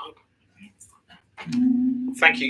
Yeah, I just wanted to ask you about whether you've been approached by the design review panel, and if you were and decided not to go that route, why you didn't, because I think we do feel very strongly it's a positive step to take, and I think as Howard indicated, it might have sped things up. So interested to hear what happened or didn't happen. A lot of our early engagement was obviously with the residents, with the planning members working group. And I think with Howard, as the council actually recruited their own design officer, so it was felt to work with the design officer. You can find, as an architect, you can find a lot of people with differing views on design. We've worked closely with Howard to actually get to a conclusion.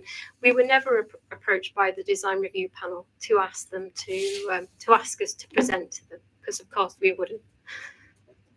My apologies, Councillor Jobson, did I cut you off there? Well, I was just wondering, if I may, I'm sorry, I was No, just trying to I'm frame sorry. it, that I understand it's going to be managed, but if there's will it be at least a clause in the management plan that fireworks are not permitted? I mean, as well as being given a telling off if you break the rules. It can be written in, and I'm sure, obviously from an operational point of view, as I say, they don't want that to happen anyway. But yes, we will ask for that. Yes. Thank you very much. Are there any other questions, please? In that case, thank you very much for your time. Thank you. All right, are you going to sum up now? Sorry? Oh, sorry, I do apologise. Councillor Hannaford. No, sorry, I think you need to go first. So just sum up what I've heard. I won't take up too much of your time. I don't think there's much I need to say. This is another 350 student beds that the city needs. We are a university city, and we have a well-established strategy for managing that student accommodation as much as possible. We're looking for that to be in purpose-built blocks like this, as opposed to using up family accommodation in our communities. We also try and work with the university so that as many of those blocks are within the campuses, but where they're not in the campuses, we try and encourage them to be in locations as close as possible for obvious reasons. In this particular case, it's literally within the shadow of the Streatham site, and because of that, it's been easier, I think, for the design to respond to the context and fit in with the existing landscape. I think, as you've seen from some of the imagery as well, it will provide a really strong edge to Cowley Bridge Road, which I think will be a benefit. Not much mention of some of the technical stuff, but there's been a lot of work done with the Environment Agency. They've withdrawn their objections, and there is a flood management plan and a means of escape strategy, because this is partly within flood zone 3. So I just wanted to mention that for clarification. But as I say, I don't really want to say any more because I think it's already been covered very well already. Thank you. Thank you, Director. Councillor Hannaford, you want to open the debate? Yes, thank you. Thank you, Chair. I'd like to move the resolution to approve this. I'm not quite sure what the concerns were about the design panel, but I actually think this is one of the best designed student campuses I've seen for some time. I particularly like the way that it's broken up into blocks. It could have been one big monolithic block that went right along the railway in the riverside, which I think wouldn't have looked so good. So this is much more acceptable. There's all the biodiversity between the the 4 blocks rather. And as has been said by the architect, I think because it's a narrow site and it's got some problems with it, it does feel safer and is safer the way that it's laid out. At the end, in Block D, it slopes away from the existing residents. And as you know, Chair, we have had debates before here about buildings, how they abut on existing other buildings, but this one obviously, this design has obviously worked hard on that one as well. So I think it is commended. It's a brownfield site, and I think, as I said, this is one of the best design ones I've seen for a while.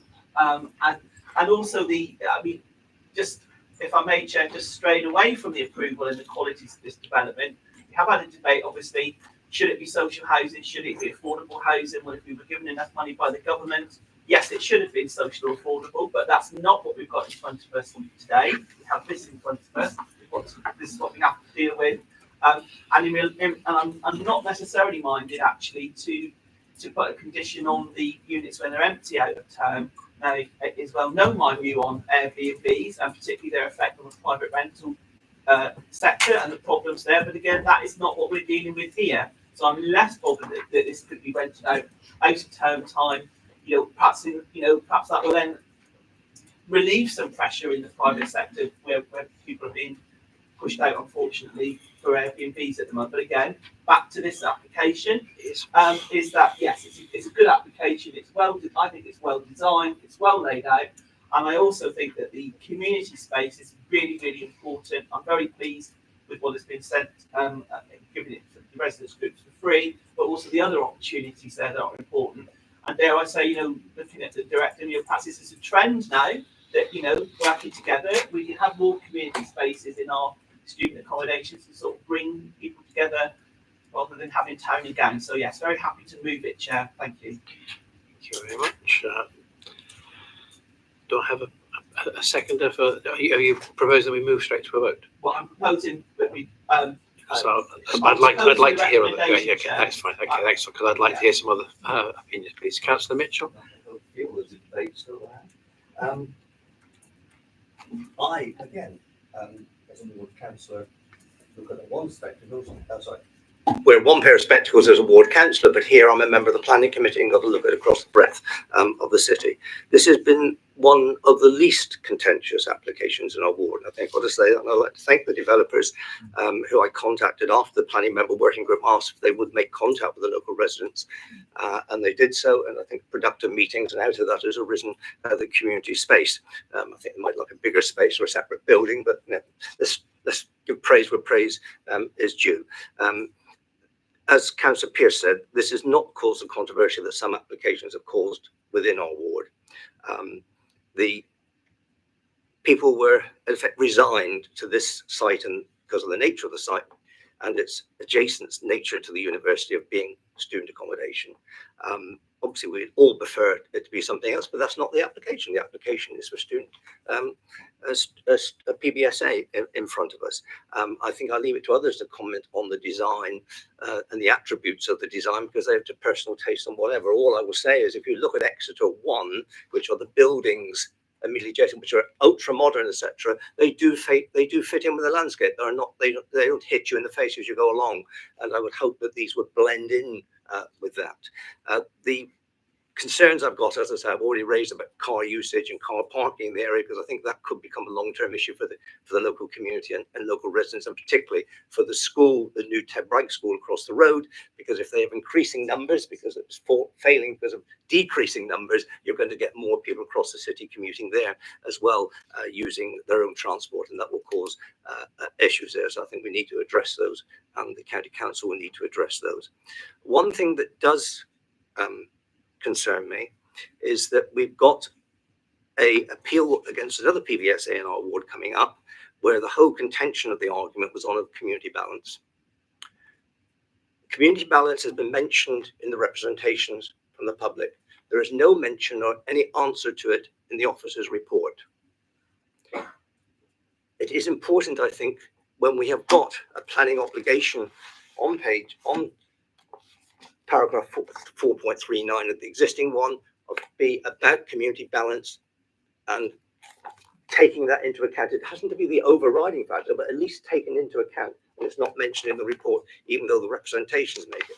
And even if we go forward to the draft of the new one, the same principle is embedded there in relation to H8 about purpose-built student. And I am concerned that it wasn't mentioned, because we've got to bear in mind that Exeter 1 adjacent to it is student accommodation. All the terraced houses between it and the garage, student accommodation. Across the road, Mulberry, new student accommodation built by the university. In the road adjacent, in Glenthorpe Road, 3 blocks built by commercial businesses. You go to King Edward Street, 70 to 80% of the properties in King Edward Street are student-led or student conversions or owned by the university. So we've got the intensity of use here, and I think at some stage, I think the community deserve an answer to when sufficient is sufficient. And I don't think that is answered in the report. But in relation to the specific application, seen in isolation, I will be supporting it. Thank you. Thank you, Councillor Mitchell. Councillor Williams. Thank you, Chair. Yeah, looking at this, I think from other contributions you've heard that one of our great challenges of having a successful university and a city that is attractive for people to live in and who want to live in is that we have to make strategic decisions about student accommodation, purpose-built student accommodation such as this, and more widely the points that Councillor Pearce raised around other housing needs. And I think those will be met in some regards, in some degree, through the emerging Exeter plan that's being consulted on at the moment. And all of this, of course, we're now on our 16th different housing minister in 13 years, no less. So that's what, as a local authority, we're trying to contend with. I think for me, the biggest concern related here to flooding, but I think that those fears have been allayed through what I've read and have heard this evening. I am heartened though by the level of community engagement from what we've heard from the applicant this evening as well, and from the ward councillors, particularly that it's in line with the core strategy, I think policy 5, that mentions around, you know, where possible it should be in close proximity to the university as it can for PBSA. And finally, I'm particularly encouraged by the £106,240 for the expansion of the GP surgeries, which I think is really a great benefit. And I think on balance, therefore, I shall be supporting this application. Thank you, Chair. Thank you, Councillor Mitchell. Are there any other contributions, please? Right. No, in that case, I'm proposing that we vote. The recommendation is that we delegate to officers to approve, subject to 106 and to conditions. And we give the officers power to refuse if the S106 agreement is not completed within 6 months of the date of the committee. So that is the motion before you. Do I have a seconder for that motion? I see Councillor Svachin. Okay, I'm now going to ask you to clearly indicate if you are in favour of that motion. Please do so now. It's clearly unanimous. Clearly unanimous. In that case, okay, so in that case, then no need to call for against or abstentions, as we have a unanimous decision, and that is passed. Thank you very much. All right, we are on item 7. Just asking now before we move on to item 7, does anybody require 5 minutes comfort break? Yeah, it's a 5-minute comfort break, please. Do restrict yourself to 5 minutes if you can, as we still have other items to discuss. Thank you. We're adjourned for comfort break.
Members, I will just point out that there is a slight alteration marked in your for the correction there that on page 91 it says that the applicant is Mr. Redmond Hodgkinson, that the applicant's name is Gladman Retirement Living Limited.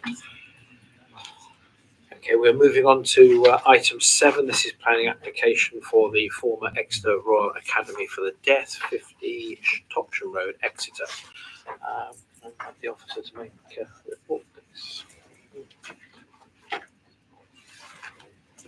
Right, so this application is for the development of a detached building comprising 65 C2 units, residential accommodation with care for the elderly.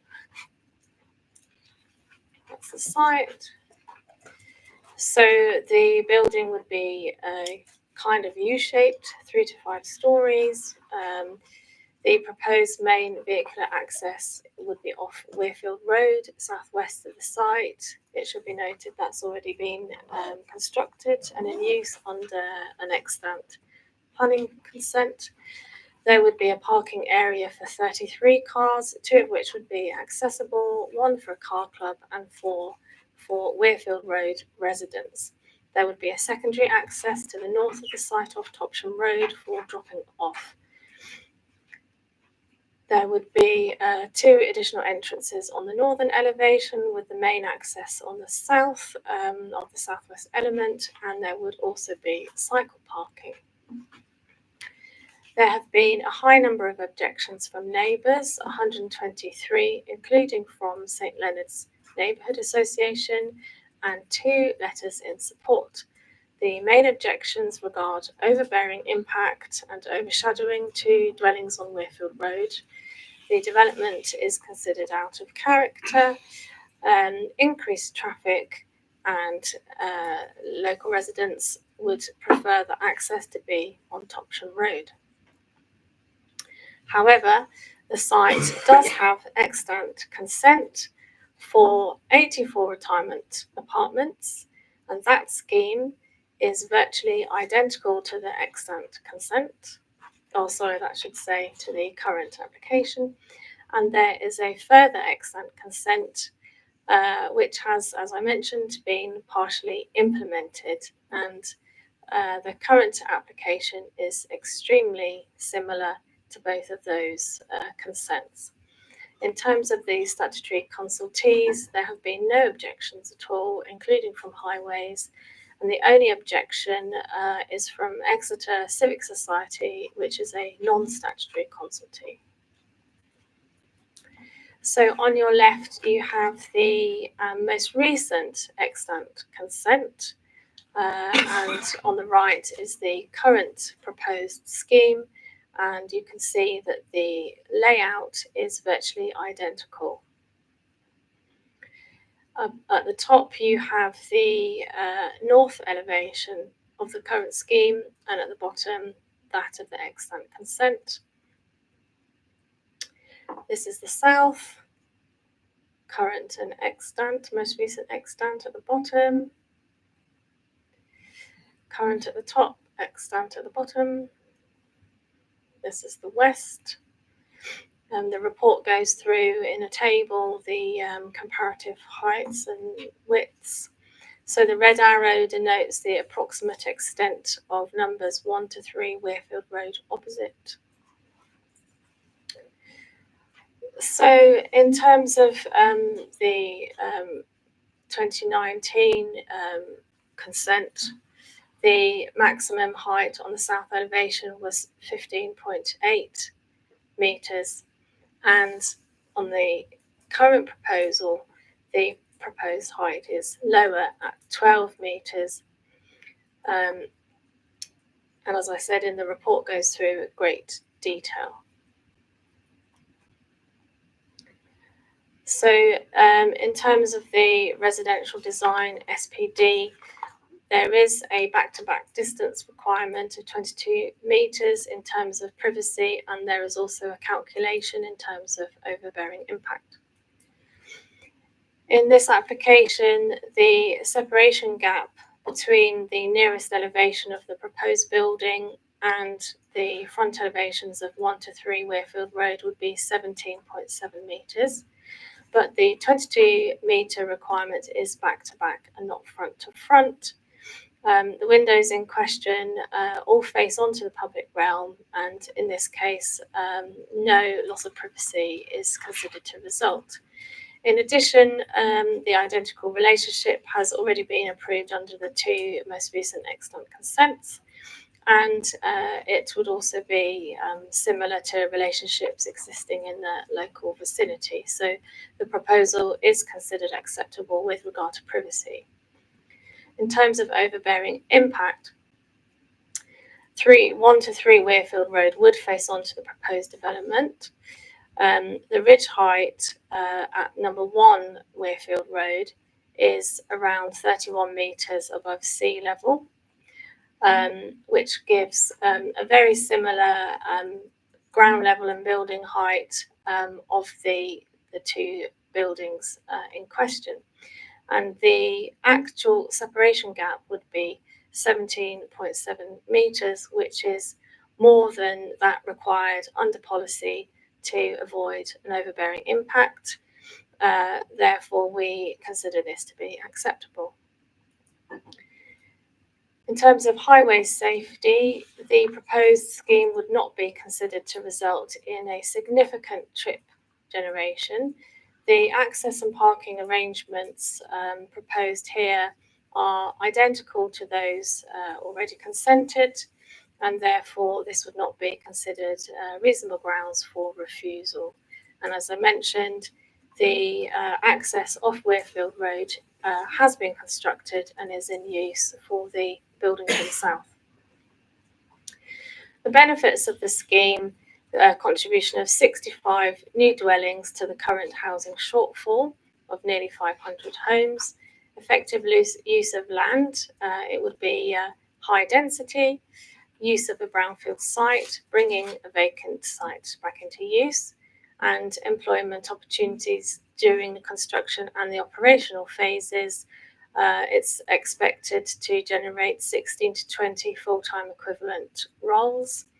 There are 2 extant consents, virtually identical, and this is a material consideration, and there would also be developer contributions. Therefore, cumulatively, we would consider these benefits to carry substantial positive weight. The adverse impacts would comprise the high number of objections and the increased traffic on Weirfield Road, especially during the construction phase. However, by reason of the similarity with the extant consents, that is afforded negligible negative weight. So overall, bearing in mind that the tilted balance does apply in this case, the benefits demonstrably override the adverse impacts, and therefore we consider planning permission should be granted. Thank you. I'm now inviting members of the committee to ask questions to the officer, Councillor Jobson. Are there any graphics of the internal building, so you can see by the corridors and what it's like inside? We don't have internal elevations. We only have layouts because obviously we're not looking at a grade 2 listed application here, so we're just looking at planning issues, which would be the external appearance. Anything else, Councillor? No. Councillor Mitchell.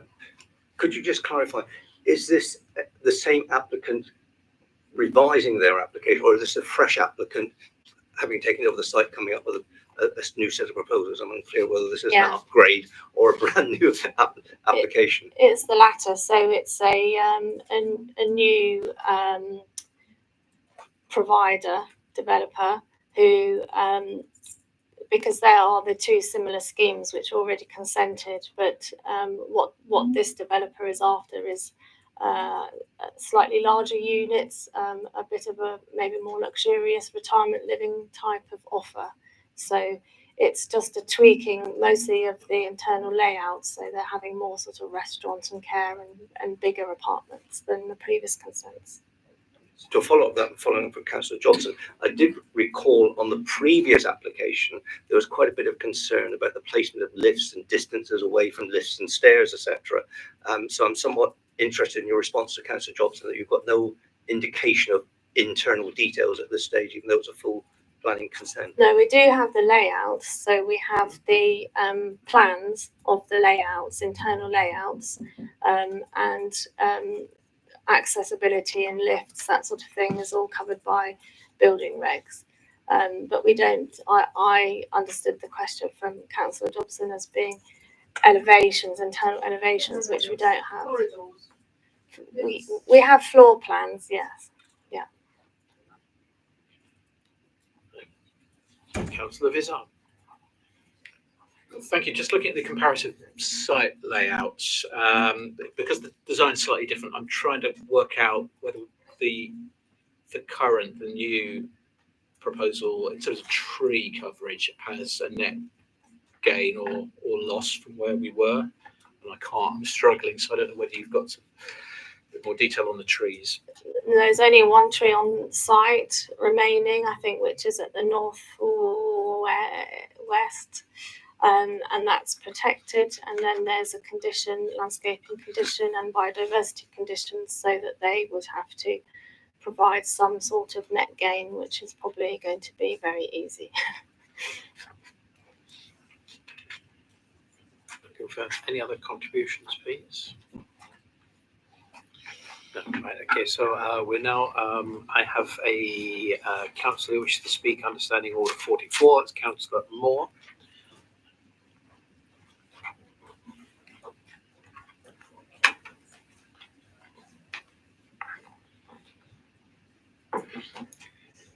Welcome, Councillor Moore. Just push the button and off you go.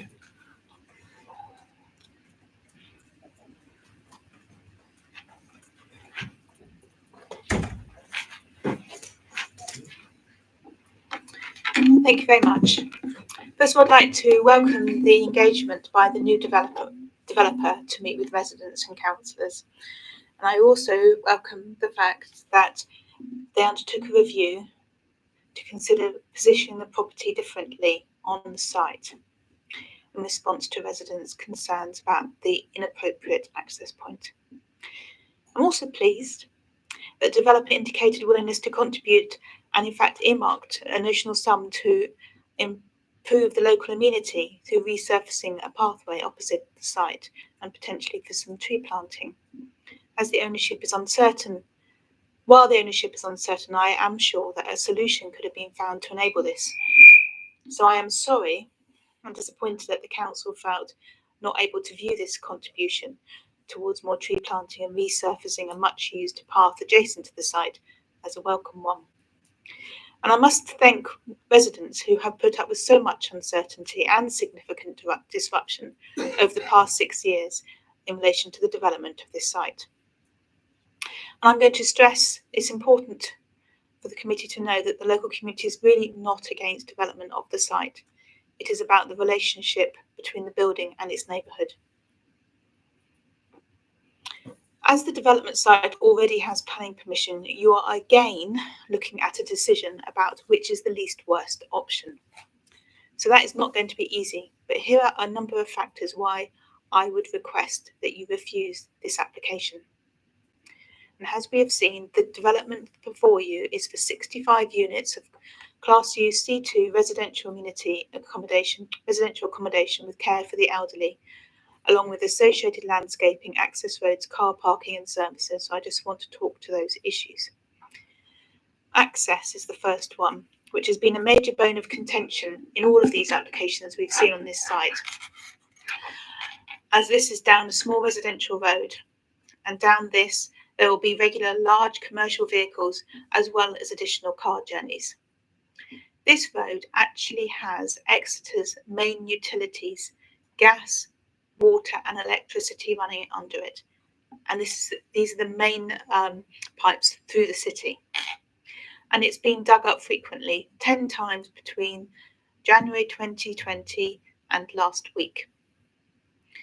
So the proposed main vehicle access is off Weirfield site, southwest of the site, and the secondary access is off to the north of Topsham Road, which is just to be considered for dropping off.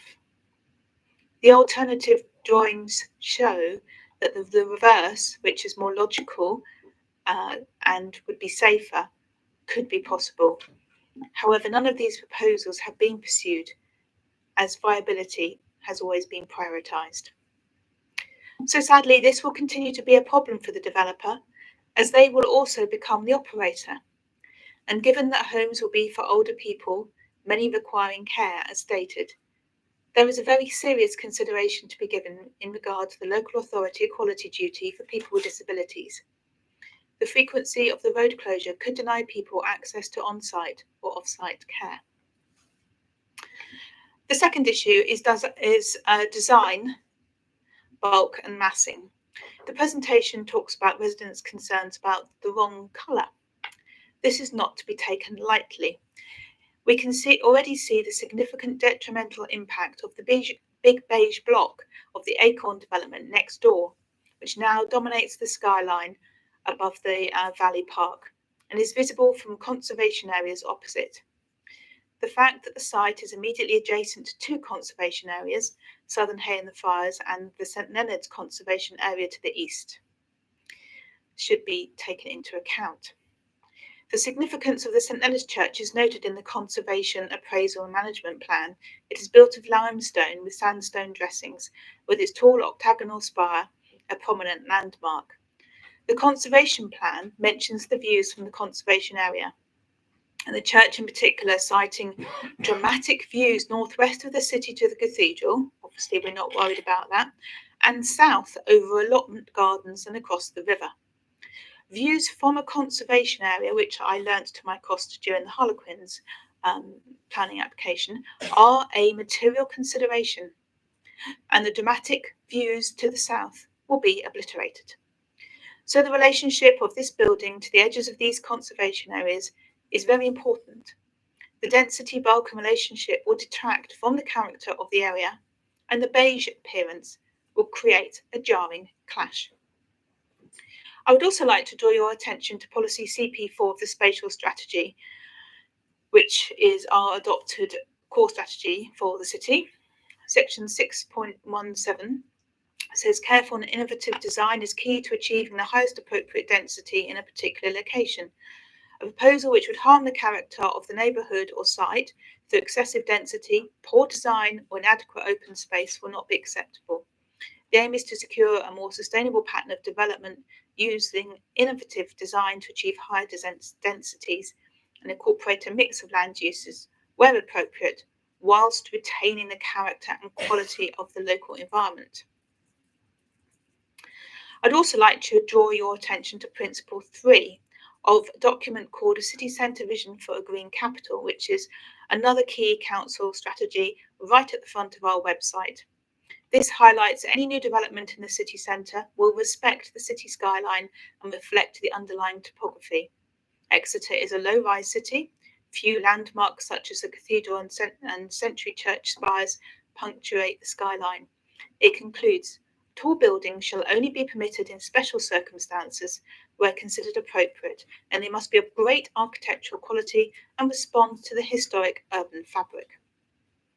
While I'm not sure what can be said in terms of the virtues of either of the bland beige boxes that we have, either the current or the previous application, it is clear that the latest proposal is bigger and more beige. Efforts to break up the density and massing have not transformed the proposal into an interesting block of flats of great architectural quality.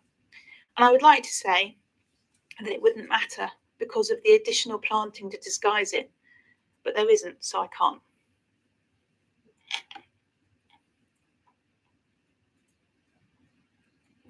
It has been explained that the previous application with 84 retirement apartments is considered virtually identical, and it's really not. So I've got a few points to go through, and I promise I won't be long. Landscaping. There is much less thought given to the landscaping, especially on the frontage to Weirfield Road. This has caused great distress to residents because significant elderly trees have been cut down to make way for this development. So this means less space for nature, less ability to help manage water runoff, and my colleague Tess Reid has already had to go to considerable lengths to deal with problems arising from the adjacent Acorn site, which has generated water flowing off site and putting homes below the site at risk of flooding. So we do need on site plenty of green spaces to address this. Nature of the units. To their credit, the developers have proposed a decent size for their 65 units rather than the pokey dorms proposed by Churchill. However, there are fewer homes, 19 fewer homes. So this is an improvement in terms of density, not something you usually hear when it comes to bulk and massing. It's usually chucked in together. However, this reduction in number of homes is not an insignificant point, given that the tilted balance applies and the housing land supply is below the 5-year threshold. So you would approve a reduction in the number of homes. It is also regrettable that proposal is for off-site affordable housing of 0.7 of a unit. Older people need affordable housing too, and this site shouldn't be exempt, particularly because it's a C2 development. Another not insignificant further difference is height. The proposal is higher, 0.6 of a metre than the existing permission, and 0.4 in the southwest corner, which is Weirfield Road. And given that the existing permission is already 8.7 metres higher than the nearest properties on Weirfield Road, and its hillside presence is really significant. So it's not identical. So this makes the difference because of the 17.7 metre distance from front to front. And whilst it may be a technical point about whether it's front to front or front to back, how do we know that the front of the development onto Weirfield Road is the front, or is it the back? Because when you go into the property, that other side could be the front. So, we can argue that point. The examples that have been given in the report relate to the existing properties, which are Victorian or probably Edwardian, but you get the gist. They're the same type of older buildings and streets nearby. So neither of the schemes meet the requirements of the 22 metres minimum distance, and the new one certainly doesn't improve it. So there is an issue then of daylight and overshadowing. A daylight and overshadowing study was requested to assess the impact, but the assumption is that the increase in height won't make much difference, and the application has already been approved anyway. And so there's no study, and so we won't know. So then the residents won't be able to prove it should they wish to make a claim for loss of light after the construction if it is approved. Well, either one, really. And the balconies that are visible on the south elevation will just reduce the privacy of Weirfield Road residents down the hill. I would also suggest that the additional heights have an added value. As the report itself says, some dwellings face solely to the northwest or the northeast, and therefore, being single aspect only, will have fairly poor access to sunlight. And to conclude, Chair, the scheme isn't identical to the existing permission. What we have seen is an argument that, based on the acceptability of each previous scheme, that the latest one is acceptable. But in fact, each new scheme has continued to nibble away at the local amenity, and it has not improved architectural merit. It has in fact increased the detrimental impact on the nearest neighbours, and certainly not addressed the elephant in the room, which is the unacceptable access point. Thank you. Thank you very much, Councillor. I invite members of the committee to question Councillor.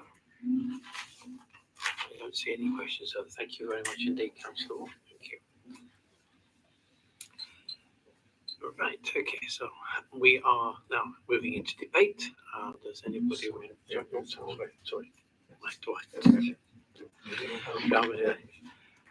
Reset. Okay, so thank you, Councillor. I have listed an objector, and that is Helen Powell. Helen Powell, for approach, please.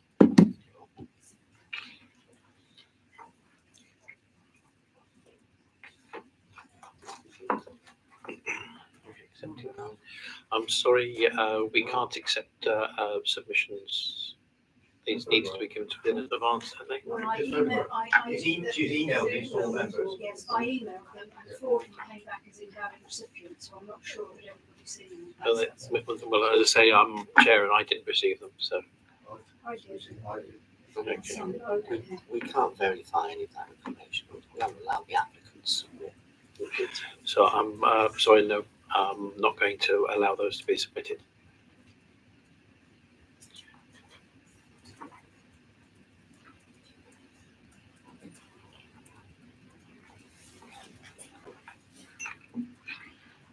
If you'd like to address us, please. Thank you very much. On the right-hand side one is the best one, I think. Thank you very much. Thank you. Although local residents do not object to the Gladman-Adlington planning application, I speak on behalf of my neighbours to say that we've engaged deeply with the 3 planning applications over the past 6 years. Size, height, density and massing. We have real concerns about the height of the building, which is excessive, and its proximity to St Leonard's Church and Spire will overshadow Weirfield Road and roads close by. The site actually borders 3 conservation areas. Views from a conservation area into the development, as well as views from the river up and down this road, are important. The design is of poor quality and bland beige boxes do not fit with our Edwardian houses. The level of density will harm the character of the neighbourhood. The proposal is even worse than the previous Churchill application. St Leonard's Church Spire. The proposed development will be the first building in this city to impose and overshadow this church and its spire. This could be a potential precedent, allowing a 4 to 5 story building to block the skyline and obscure the historic spire of such a magnificent church. The Exeter plan sets out Exeter as a low-rise city.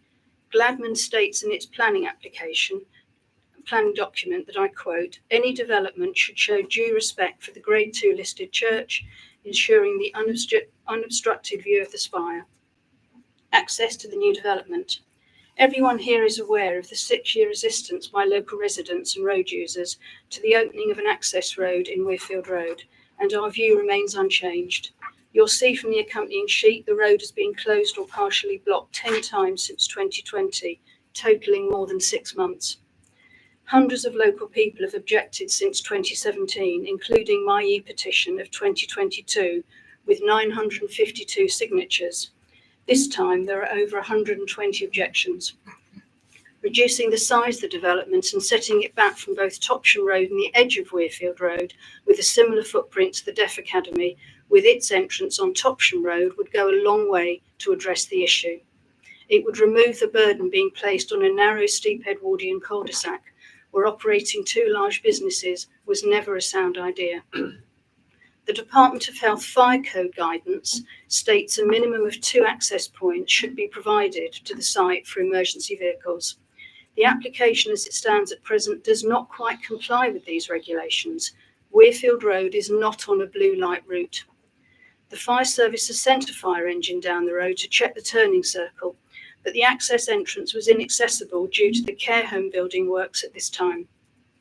It's not certain this small street could withstand a 12-ton fire engine with modern firefighting equipment trying to reach new, frail residents, turning in on a tight turning circle with parked cars and a possible road closure. Thank you. Thank you very much. I'm inviting members of the committee to questions. Councillor Wall. I haven't got one because I get it anyway. I don't like the sound beige buildings. It does sound awfully bland. You would think, I mean, that there could be a more, question. I just wonder, couldn't the applicants have a better colour than the beige? I don't think that addresses an objector. You need to save that one for a proposal, I think. I mean, what's your view on the beige colour?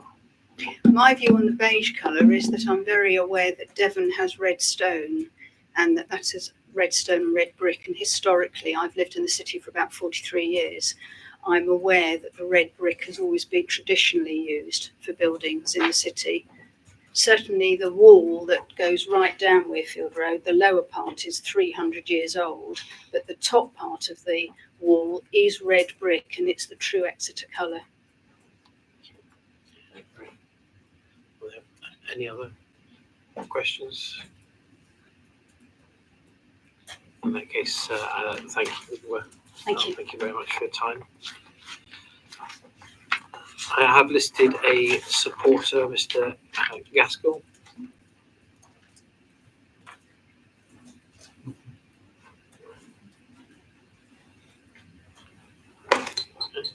Welcome, Mr. Gaskell.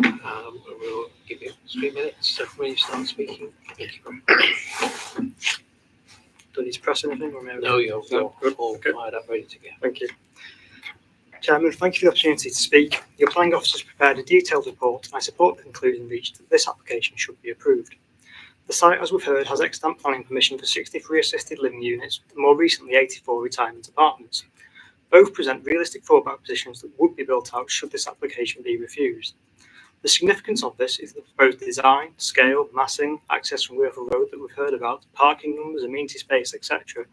are all either the same, not materially different according to the council's planning officer, or an improvement from what has twice been determined to be acceptable. Therefore, this proposal must also be acceptable. We've heard concerns on landscaping that is to be conditioned, as are materials, they are also conditioned. It's appreciated following engagements with residents of Weirfield Road and ward councillors that access of Weirfield Road is a concern. In response to this, we undertook an exercise to demonstrate that 6 options to demonstrate that it wasn't actually possible within the confines of the wider master plan to come up with a workable solution. The access is the same as for the 2 earlier planning permissions, one of which was for 84 units, so a higher number of units and a higher traffic generation. There will be fewer vehicular movements arising from this development. The Highway Authority do not object to the access, which has undergone a series of road safety audits. Furthermore, at appeal for the Churchill scheme, confronted with the local objections, the planning inspector determined that owing to the previous permissions, it was impossible to find that the access was not suitable. In terms of the concern about additional vehicles on Weirfield Road, the peak post traffic from this development are between 10 and 11 a.m. Even during this peak, there are only 12 vehicular movements, i.e. 1 additional vehicle every 5 minutes. Likewise, in the PM peak, 4 to 5 p.m, only 8 vehicle movements. The impact, although there will be some, will clearly be limited from the proposal. It's also worth noting that the applicant has suggested a condition to limit servicing stroke delivery vehicles using Weirfield Road and confine them to use the access of Topsham Road. This should alleviate some concerns. When considering this application, it's important to consider the benefits that will also be brought about by it. There's a £115,000 contribution towards affordable housing. Both previous permissions provided no affordable housing and provided no off-site affordable contribution, so this is a benefit of the scheme. There's a critical national and local need for this form of accommodation. The economic benefits, which we've heard about in the officer report in terms of 16 to 20 full-time equivalent jobs and spending in the local community by future residents. There's a contribution to the council's 5-year land supply and freeing up of existing under-occupied housing stock. This is also the final piece of the E-Raid master plan. Permitting this development will ensure it is finished to a high standard by an award-winning developer as quickly as possible. I also note that the wider E-Raid master plan is all built out of a high-quality buff brick. Considering these cumulative substantial benefits and the fact that the proposal is deemed entirely acceptable by all statutory consultees, I respectfully ask the committee to follow your professional officer's advice and permit the scheme subject to conditions and Section 106 obligations recommended. Thank you. Thank you very much. Inviting members of the committee to question. Councillor Vizard. Ask the work. Thank you very much. Thank you, Mr. Gaskell. I'm just going to touch on, and I appreciate the Highways view on this. I'm just going to touch on the access arrangement. So you've talked about the, I guess, the impossibility, as you see it, of access from Topsham Road, workable access from Topsham Road. Is that because you'd have to change the layout of the development? It's a cumulative problem. Because we're developing within the confines of the master plan and those parcels have already come forward, there's a point of connection on the boundary with the Acorn site that we can't simply build over. So that means we can't come further down that way. If you move the access, sorry, if you put the access onto Topsham Road and you create the car parking to the north, as has been suggested by some of the residents and by Councillor Danny Moore as well, that obviously shifts the building further down. Now, in shifting the building further down, because we've got to keep the 4 spaces for residents of Weirfield Road where they are under the confines of the existing permission, we end up in a situation where the loss of floor space just can't be accommodated. We've obviously bought this permission on the back of the 2 successful planning permissions that had an access off Weirfield Road. We've obviously engaged with the residents as best as we can, and we've tried to understand their concerns, and we have tried to manipulate the footprint and tried to make it work, but we just couldn't deliver anything that would be commercially viable. You know, we wouldn't make any return if we simply lost the units that we lost, and we just can't do that. Thank you. If I may share that detail is helpful. Thank you. And we've heard mention of the regularity of the road closure for works and the concerns about emergency vehicles accessing. Can you explain where the emergency vehicles would go if the road was closed? Well, one of the reasons we've put in the drop-off points at the top on Topsham Road is to allow that eventuality. So there would be an area for an emergency vehicle to stop. We've done the highway tracking, and in the transport statement, it demonstrates that a vehicle can get in and get out in the location, both an ambulance and a fire tender. We're obviously aware of the road closures. We thank the residents for bringing those to our attention. Obviously, when we purchased the site, we weren't aware of them, as you wouldn't be, because they're not really very well advertised anywhere. And that's something that we have fed back to the management team. It's something we're acutely aware of. And, you know, we'll put in place measures to make sure that our residents aren't adversely affected by it. And also hope that the road closures would certainly reduce in frequency, as my understanding is some of them were to do with the development works that are going on the Acorn site and on the Sympathy Care site in terms of tapping into the services there. That's my understanding. So I'd hope that would reduce as we move forward. Thank you, Councillor Patrick. Thank you very much. This is actually just following on from something that Councillor Vizard just raised about the bottom-up point. So I'm pleased to hear that it could be used by emergency vehicles. One concern that's been raised is commercial vehicles needing to access the site, I guess, for deliveries. Is that drop-off point expected to be used for those sorts of deliveries as well? It is. There's a planning condition that will be imposed that will sort of dictate how delivery vehicles will leave and exit, how will enter and leave the site. And it's our proposal that they'll be from the Weirfield Road access where it's possible to do so. And I'd imagine that would be, your standard Amazon delivery vehicles, the delivery vehicles for our food, the delivery vehicles for our management services who run the buildings. It'd be all those kind of deliveries that would use that spot. Would use the Topsham Road? Yes, use Topsham Road. Sorry, yes. Thank you. And there's, as I say, the condition to reflect that. And it was actually at our behest that was put in. We suggested that be included. So, Chair, so just to confirm then, the access from Weirfield Road would primarily be for private cars? Yeah. Thank you. Any more questions from the speaker? Yes, thank you very much. If you wouldn't mind, that's super. Thank you very much. Right, Director. Thank you, Chair. So I can understand why this is going to be quite a difficult application for you to consider. 123 objections, some very strong comments that you've heard there, all very significant in their own right. And I've no doubt as well that those concerns that have been raised on this scheme were raised back in, was it 2018, when this committee first considered the redevelopment of this site. So there's always that temptation to kind of reconsider and reevaluate those fundamental principles that have been established. And normally you think that was not unreasonable as well, for you to do that as a committee. You don't have to go with the officer's recommendations. The difference with this, the really important point, is that this scheme, as you've heard, is virtually identical to previous approved schemes going all the way back to 2018. In fact, not only is it virtually identical, large elements of that original scheme have been implemented, including probably the most contentious one of all, which is that access off Lower Weir Road. Notwithstanding that, the officers here have done a thorough assessment of the current scheme. They've not relied on what's previously been consented. In fact, they've looked at the current scheme. In many aspects, it is less harmful in a number of ways. For example, the current scheme is actually 4 metres lower than that original 2018 consent, I'm told. Probably the key thing, though, as I say, is that it's that access from Lower Weir Road, isn't it? It's substantially complete now, and it's being used by the Acorn development. So really, that in a nutshell is the issue. This new block is, let's say, in terms of its footprint, its scale, its massing, it's for an extra care facility for older people. So it's not a care home. That's probably one of the differences. So if anybody knows Edwards Court, that's an extra care facility. This is similar. So it's providing independent living, but it's not, it's not without elements of care.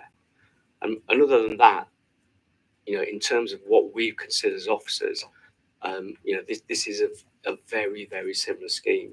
And the issue you've got to consider is whether that in itself outweighs any of the other issues that you've heard tonight, bearing in mind that those schemes have been consented and partly implemented. Thank you, Director. I'm now inviting members of the committee to participate in debate. I'll start with Councillor Mitchell, please. I suppose due to my age, I should declare an interest, should I? Okay. But it's a bit like Groundhog Day. This one, I certainly thought we'd been here before. This is all coming back to me as whatever. And the point is, if the facts and the evidence has changed, your opinion should change. I voted against it 2-3 years ago when it came to committee on the issue of Whale Road, and I still cannot comprehend how Devon, as a highway authority, could not approve an access point on Topsham Road, which would access all the elements of the master plan. And we were told when this criticism was raised at the time that it was no good turning it down on those grounds because Devon County didn't have a problem with it. So really my problem's not with the developer, etc. My problem's with Devon County Council, who I think have caused the problems and the large number of the problems and issues with this by allowing a narrow street to be the main access to a care centre, which is likely to generate more traffic than a traditional setup of accommodation potentially, and also the risk for emergency vehicles getting in and out. I've travelled down Rare Road in the past. I can't even turn my car around, tell about anything else down there. So I do worry for ambulance access or access to fire, etc. I know the tests have been done, but I just wonder if they've been done when the road is fully occupied at different times of the day. So, as I say, I am, as the director says, this is a very difficult decision. My position was before I was against. I can see the argument. I can see the developer's dilemma because they've bought into a jigsaw puzzle. The other parts of the jigsaw puzzle are in place.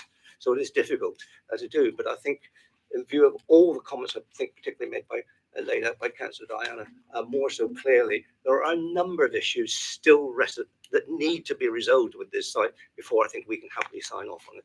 And at this stage, I'm not happy to sign off on it. Thank you, Councillor Mitchell. Councillor Spasham. Yes, of course you can. Thank you, Jeff. Yeah, as Councillor Mitchell said, this one's really difficult because there are a lot of issues. Unfortunately, I'm going to have to support this one because it's already been given permission twice now, and I don't really see that anything has changed so much that we can refuse it, and on that grounds I'm afraid I will have to support it, although I do have reservations, particularly as Councillor Wardle alluded to earlier, the colour. Thank you.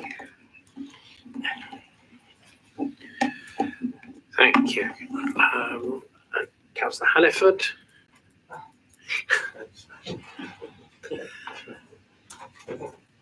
Thank you, Chair. I disagree, I think, with Councillor Mitchell because I voted, the last time this came to the committee, I voted against this because of the concerns about Weirfield Road. It's very narrow and all the things that we've talked about before. However, as I understand it here today, and I might not have misunderstood it, but I think I understand it, following on from Councillor Patrick's point, we have a stronger assurance now with this application that the ambulances and the deliveries, the main deliveries, will be now done on Topsham Road, because that was the concern last time that we had because of the emergency vehicles and the deliveries, or goodness forbid, delivery vehicles there when an ambulance needs to come in and so on and so forth, but it's very tight. It's a different proposition, I think, potentially a better proposition than if it's just sort of individual cars coming and going on an occasional basis. So I have the evidence and the plan to change. So I'm going to change my mind, and this time I will vote in favour of it, because I think some of the concerns about particularly emergency vehicles, deliveries, drivers or deliveries have been addressed. Thank you, Councillor Hannaford. Yes. Okay, point of clarification then, please. My recollection was, and this is what I'm trying to do, that when we discussed the previous application, there was a pull-in bay off Topsham Road for collection of refuse, etc., out of service vehicles. So I don't know what the dramatic change has been. So I'm just asking the information, is that true or not? Or just tell you the truth, myself or Councillor Hannaford? Both of us. Right, so where I was looking for another speaker. I'm sure I saw it was Councillor Vizard. Yes. Thanks, Chair. I think that this isn't an easy one, because it is, and I do have a lot of sympathy with the residents. I'm not hugely enamoured of the design and the colour. I don't think it's unprecedented in Exeter, but I think it is in that area. And the issue of access is, I think, on the face of it, quite a bewildering one, which is right. I think we've tried to drill down a little bit more on that this evening. And I think, as Councillor Hannaford has rightly said, we have got a little more assurance on that. Also, there is extant use of that entrance arrangement.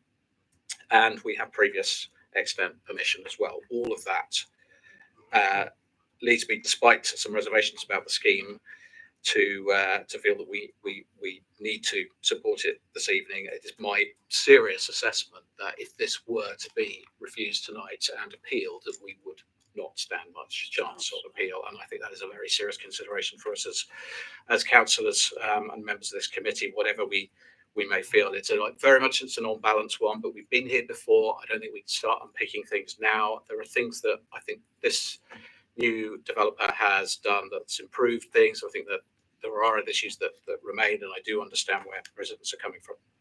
But I think, and we can argue about the difference in the previous scheme and this one, whether they are virtually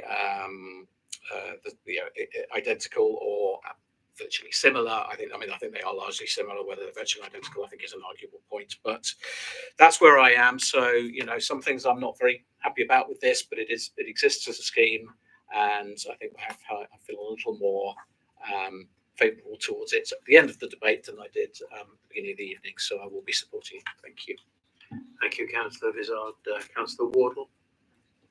Thank you, Chair. I'm just going back to what I previously said about the colour of these buildings. I'm relatively new to this committee, like some other members here. Do I take it that in relation to the paragraphs on heritage on page 36 and so on, that because the previous schemes have already sort of agreed what was in there, including the colour, we're not in a position at this committee to object it on those grounds? Is that correct? That is exactly my understanding, is that we are accepting that if we are minded to refuse this, we then fall back onto the previous application, which has exactly this this colour scheme. So we are not in a position to move or change reserved matters. Well, thank you, Chair, for that clarification. Yeah. So, okay. Have Councillor Bennett, please. Thank you, Chair. I just want a bit of clarification, really, regarding this drop-off point on Topsham Road. Is it suggested that the ambulance or emergency services would be there if there was an emergency? Because my concerns are that the main entrance is at the back, and are these two entrances going to be wide enough for, suggest, a stretcher or any other big pieces of equipment in an emergency? Thank you. Thank you, Councillor Bennett. Anybody going on to that? The building's fully accessible, so all of the entrances are fully accessible. sorry, so the two front doors would be big enough to get emergency equipment and stretchers through? Yeah, the entire building is designed to be accessible everywhere. Okay. Thank you, Councillor Bennett. Do I have any other contributions, please? I'm not seeing anything else. So therefore, we are moving now to a vote. I'm proposing that we vote to grant permission subject to the conditions that have been set out in the report. I'm asking for those in favour. No, I'm not. I'm asking for a seconder. That's it. Councillor Sebastian, thank you very much. Now I'm proposing a vote. Those in favour to grant permission subject to the conditions as set out in the report, please indicate by raising your hands now. 9. All those against, please indicate. 3 against. Do I have any abstentions, please? By that vote, we're carried. Yes, we're carried. Thank you all very much indeed. We now move on to the next item, which is the list of decisions made and withdrawn applications. This is agenda item 8. Director. You have all had the list. It's in your agenda pack. I've no particular comments. We're happy to take questions though on any of that. Are there any questions? Okay, no. Put that into record then. Yes, that moves into the record then. Thank you. Our item number 9 is the appeals report. You have again that list of appeals, including those that are pending. And any? Okay, now it's all set out. I know, and nothing else to add unless you've got any questions. Are there any questions on those? In that case, we move that onto the record. Thank you very much indeed. I have on my list that the next scheduled meeting is now on Tuesday, the 5th of December. Okay, and I will remind committee members that the meeting on the 21st of December has been postponed into the new year. Okay, so our next meeting will be on Tuesday, the 5th of December. Thank you all very much indeed for your attendance. Thank you all very much indeed for your concentration on what have been perhaps quite technical and long applications. I declare the meeting closed. Thank you. 3 cheers for Howard Bassett. Hip, hip.